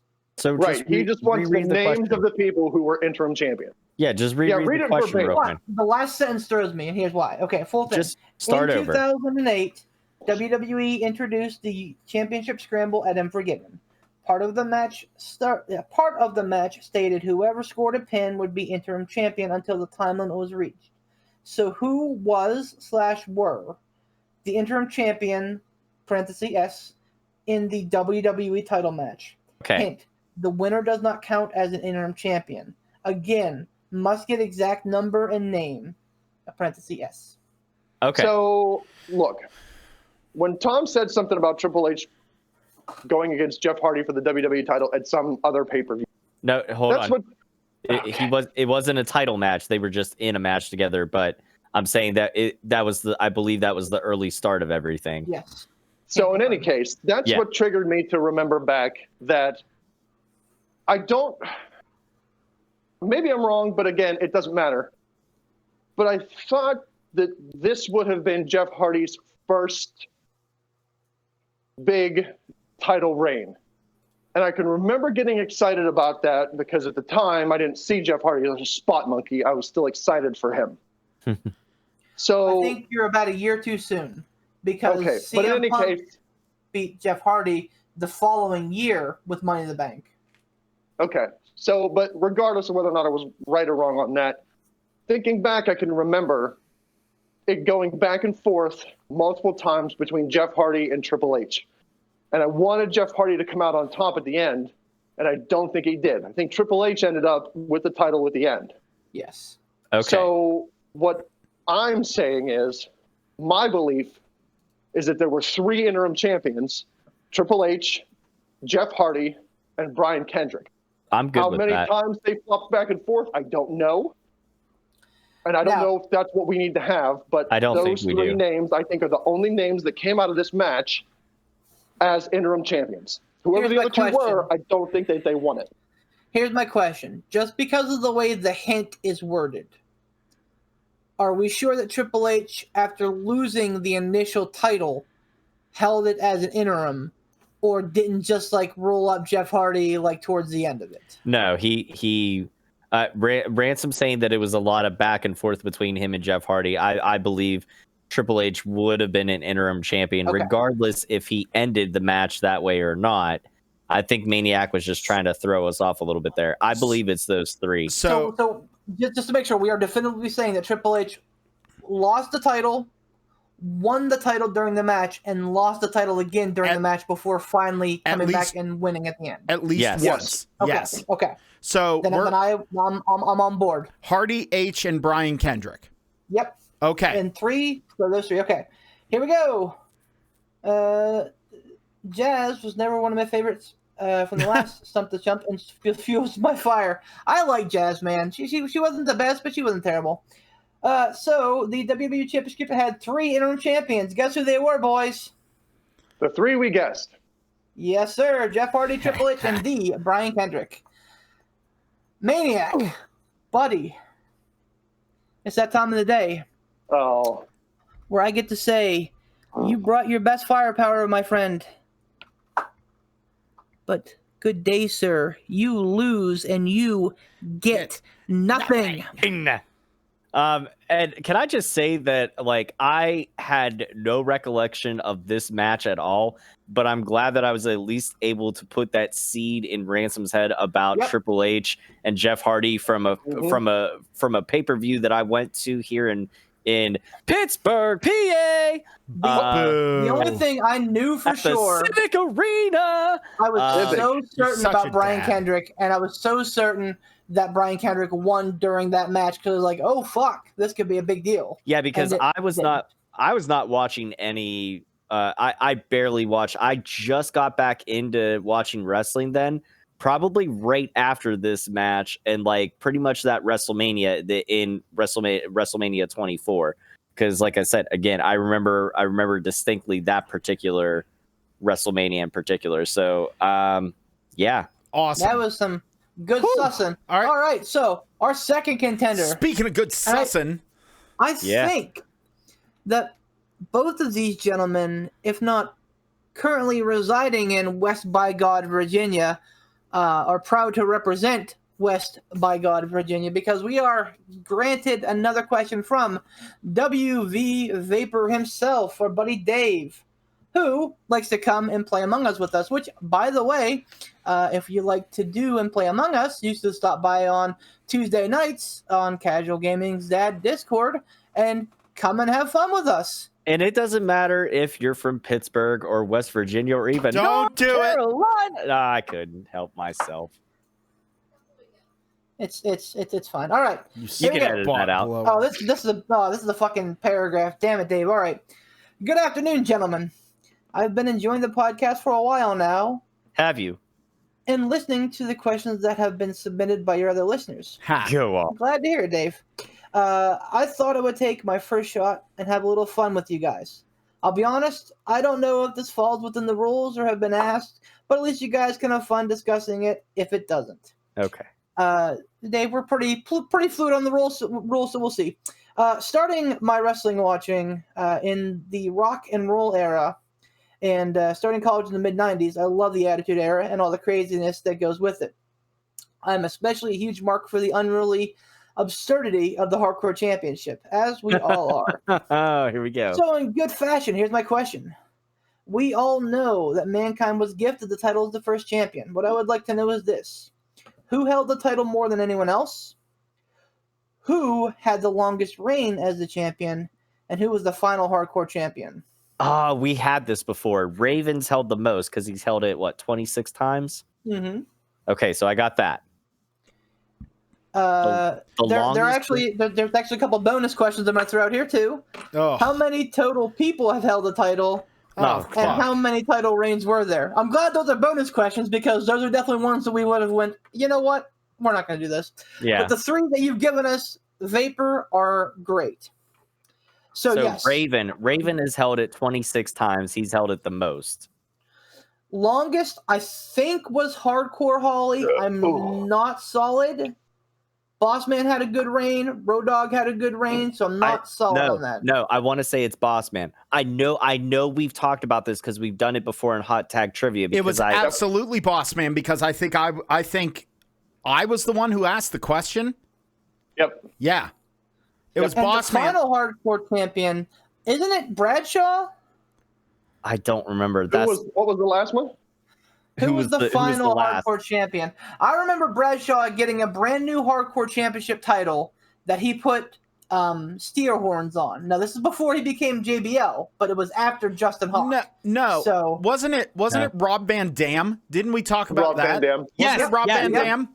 Yes. Yeah. Because I think they unified. They absorbed the Hardcore title into like the something. European. Yeah. Into either the European or the Intercontinental. So I want to say Rob Van Dam was the final one. And then within a year, RVD unified the other two. Yeah. So Dave, I haven't even looked at the answers yet, but I'm gonna tell you that was a good try. But yeah, you just got burned. You just got burned because we talked about this on Hot Tag Trivia before. Don't count your chickens before they're hatched. Let's make sure. No, I think we got this. Hold so on. we're saying So the three he wants is longest reigning. We're saying that's Boss Man. Yep. Most reigns, that's Raven with 26. Yep. And final Hardcore champion, Rob Van Dam. Yep. Let's do this. All right. So I feel like I participated on this one. Yay! all right. Hooray! Dave, you did a great job of not putting the answer there in the window. Thank you, buddy. Oh, that's a lot of pasting, though. I almost want to click this link. Oh, it's a lot of characters. Oh, there's it's a lot of- Membersonly.com. Midget Oh, there's a porn. lot of scrolling. Oh no! View entire message. Hold on. Okay. So number one. Here's his little spiel. So here is the answer to the question. I hope you had fun debating these topics as I had watching them. Whether we win or lose, that does not matter at this point because we'll continue to bring harder and harder questions for your consideration. We welcome Yeah, it. Dave. If you Yeah. fail to answer this question, I will not be kicking anybody off. I choose to speak with the five of you for one episode if that's possible. That'd be Right. awesome. We'd welcome that too. Man, All right, so answers. Number one, Raven has the most reigns as champion. It's actually 27. Oh, but yeah. Bossman, fourth reign was the longest at 97 days. And on the August 26, 2002 episode of Raw, Intercontinental Champion Rob Van Dam defeated Hardcore Champion Tom buddy. Pittsburgh to unify both titles. Now listen. We didn't take a ship. We didn't take a chance at the bonus. I forgot all about them. Did we want to? How many so- different? I'm looking at it, so I'm gonna disqualify myself. You're disqualified yourself. All right, so total reigns and how many wrestlers? What? Total reigns? Oh, I have no idea. total reigns. reigns and how many wrestlers? Okay, total so reigns. Raven- I'm gonna say for totaled up. I'm sorry, Tom. I don't mean to step on your toes here. Oh, go ahead. I'm gonna throw out because this is an absurd thing because some people had 20 some reigns, another person had one, another person had 6 or whatever the fuck. So I'm gonna throw out 237. Oh no, I think you're shooting way too high. Holy fuck! No, Poot's damn near on. Are you serious? Really? 240. Wow. Holy fuck! Okay then. That was literally a number I pulled out of my ass. That was And how many absolutely a total number. wrestlers held the hardcore title? Well, if it's 200, how many did you say? 20. 20. I don't know. I have no idea. 35. 41. Poot's closest, but we're all off. 52. I was gonna say. I was gonna go That's with my a gut. lot instinct of and fucking say people. 50, son of a bitch. I Good cannot Lord. believe that I got that fucking close. Vapor, Wow. Vapor, buddy, you threw up something that we heard before. So we appreciate it. Keep sending those questions. We love them. That's But a on damn big this question, day, though. on this day, sir, good day. Don't do You it. lose. You Okay. get nothing. Nothing. Listen. All right. Now, I was gonna say vapor. Asshole. I was gonna say maniac. It's a gimmick vapor, at this point. Maniac, vapor. I will say, for anyone listening, who I'm, you know who I'm talking to right now. You know who I'm talking to. That right there is how you give a respectful question. You don't come in on your first question throwing around your weight. Because you will get knocked down. Ransom, you want to be pissy. He's directly like one of the 3 people that send us emails with these. He's like directly like responding to them and going, "You're doing it wrong. Do it better." It's being snarky. All I can say is this. Marvel's better. He came at us with a humdinger of a question, and there was a consensus that I don't necessarily believe that I was on the side on. But there was a consensus that we were going to take the easy way out, and we did. And the question was answered correctly. Ish. We fucking nailed it. No, we fucking nailed it. No, there's no debate. There's no debate because we fucking nailed it. That's what you're going to say. You're going to claim that as a victory. That's fine. Anyway, thank you all very much for listening to the P3 podcast here. We really appreciate you tuning in. And we do, for everyone, breaking kayfabe here just a little bit. We appreciate all of you and all of your questions you send in for Stump the Champs. However, it's not back to Stump the Chumps quite yet. Thank you. Keep throwing out. Hey, interrupty Magoo. How about stop? Kid. Okay. What? All right. We are not undefeated. We are not undefeated. We have missed some questions before this streak started happening. So I'm going to throw that out there. We're on a streak. That's what we are. We're not undefeated. We're just on a streak. Yes. If we were actually undefeated, questionable streak. Questionable streak, but a streak. If we were if we were undefeated, then I would feel like this podcast deserves to get more views. I think it deserves to get more views anyway, but that's just me. I'm biased. Thank you again very much. Make sure you subscribe to us on YouTube. Just search for Pittsburgh Piledriver Podcast and give us a little subscribe. Make sure you hit a bell so that you know whenever and get a little alert whenever a new episode comes up. Also, make sure you go on over to Facebook and give our page a like. Again, that's Pittsburgh Piledriver Podcast. And find us on anchor.fm or anywhere that is a legitimate purveyor of podcasts, whether that be iTunes, whether that be Spotify, whether that be Google Podcasts. A lot of places you can find the Pittsburgh Piledriver Podcast. Also, we want to thank our lovely, lovely sponsors, Mr. Tiger, Uppercut, Bomb Tom, and his page, Casual Gaming Dad, over on Facebook, and Casual Gaming Dad's Corner, where you can go and join and be part of the wonderful community. Absolutely wonderful community. Meet people like Dave, aka Vapor, and you can check them out. Also, thank you very much to Mr. Sean Tischler and his work with IWC. Sean, we are, again, every week we say it, we're really excited for indie wrestling to kick back up and looking forward to it coming back to Central Pennsylvania, Western Pennsylvania, pretty much anywhere in Pennsylvania. We really want some wrestling. I don't know. I still remember seeing the joy in Ransom's eyes being at an indie show, and it was awesome. It was so much fun. I think they're having another one coming up soon. It's not necessarily up in Clearfield, but IWC is putting on a show February 20th. So if you are in the southwestern PA area, check it out for sure. Go on Facebook and look for IWC, and you'll find them, or go to iwc.com. I'm sure you can find. There you go. I'm sure you can figure it out. As Ransom would say, figure it out. It's the internet. You'll find it. Tickets, I'm sure, will be limited because, of where we are. So get your tickets now. So make sure you do that, and make sure you give their page a like as well over on Facebook. I also want to tell you to go and subscribe to Frig Off Ransom. That is Alec Ransom's new YouTube channel. He is one of the funniest people that I know, and I'm so excited to see what more videos are coming out and the creative abject insanity that happens. It is glorious, and you will not regret hitting the subscribe and the bell on that one. Also, subscribe to Casual Gaming Dad on YouTube as well, and also over on Twitch. You search for Casual Gaming Dad and Casual Gaming Dad 84. Also, why not subscribe to Poot the Bard as well? You go ahead and do that. I have gaming, I have guitar stuff. It's awesome. You should go ahead and check it out. It's just a lot of fun. Also, make sure you keep an eye out because be coming very, very soon. Friday show from Mr. Beef the Legend over on Facebook. He's going to be live streaming his reaction to the weekly programming of Raw and SmackDown and also AEW, pretty much all the weekly serials. Yes, sir. Yes, sir. So you make sure you follow that. And whenever he decides to get me those videos, we'll get his intro taken care of. And also, boys, guess what next week is? It is Rumble time. Rumble Pick'em. It's Rumble Pick'em, boys. We got to come hot. I'm excited. What? Excuse me? God, you heard me. Phrasing? We got to come hot. All right. On that note. So since this one is going to be the one, this is the only one that we're calling in January, right? This is January. Yeah. Yes, sir. Tom. Tiger Yeah, I Bomb know. Tom's title all depends on this one event. Fuck my life. Yep. And Beef. Yeah, don't worry, I won't be taking it from you. Beef is I never do on Rumble. He is notoriously good on Rumble, so watch out for Beef the Legend. Although, That's okay. never underestimate that dark horse, Alec Ransom. Nope. He's crazy enough to make it I happen. don't think I have won a Rumble pick yet. Well, there's first time for everything.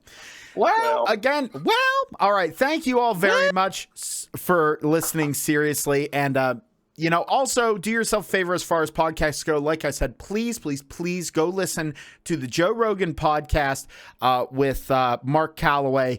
It is really something special. I can't wait to finish watching it. And also, Joe Rogan recently moved to Undertaker's current hometown, which is Austin, Texas, which is exactly 1,314 miles away from North Carolina.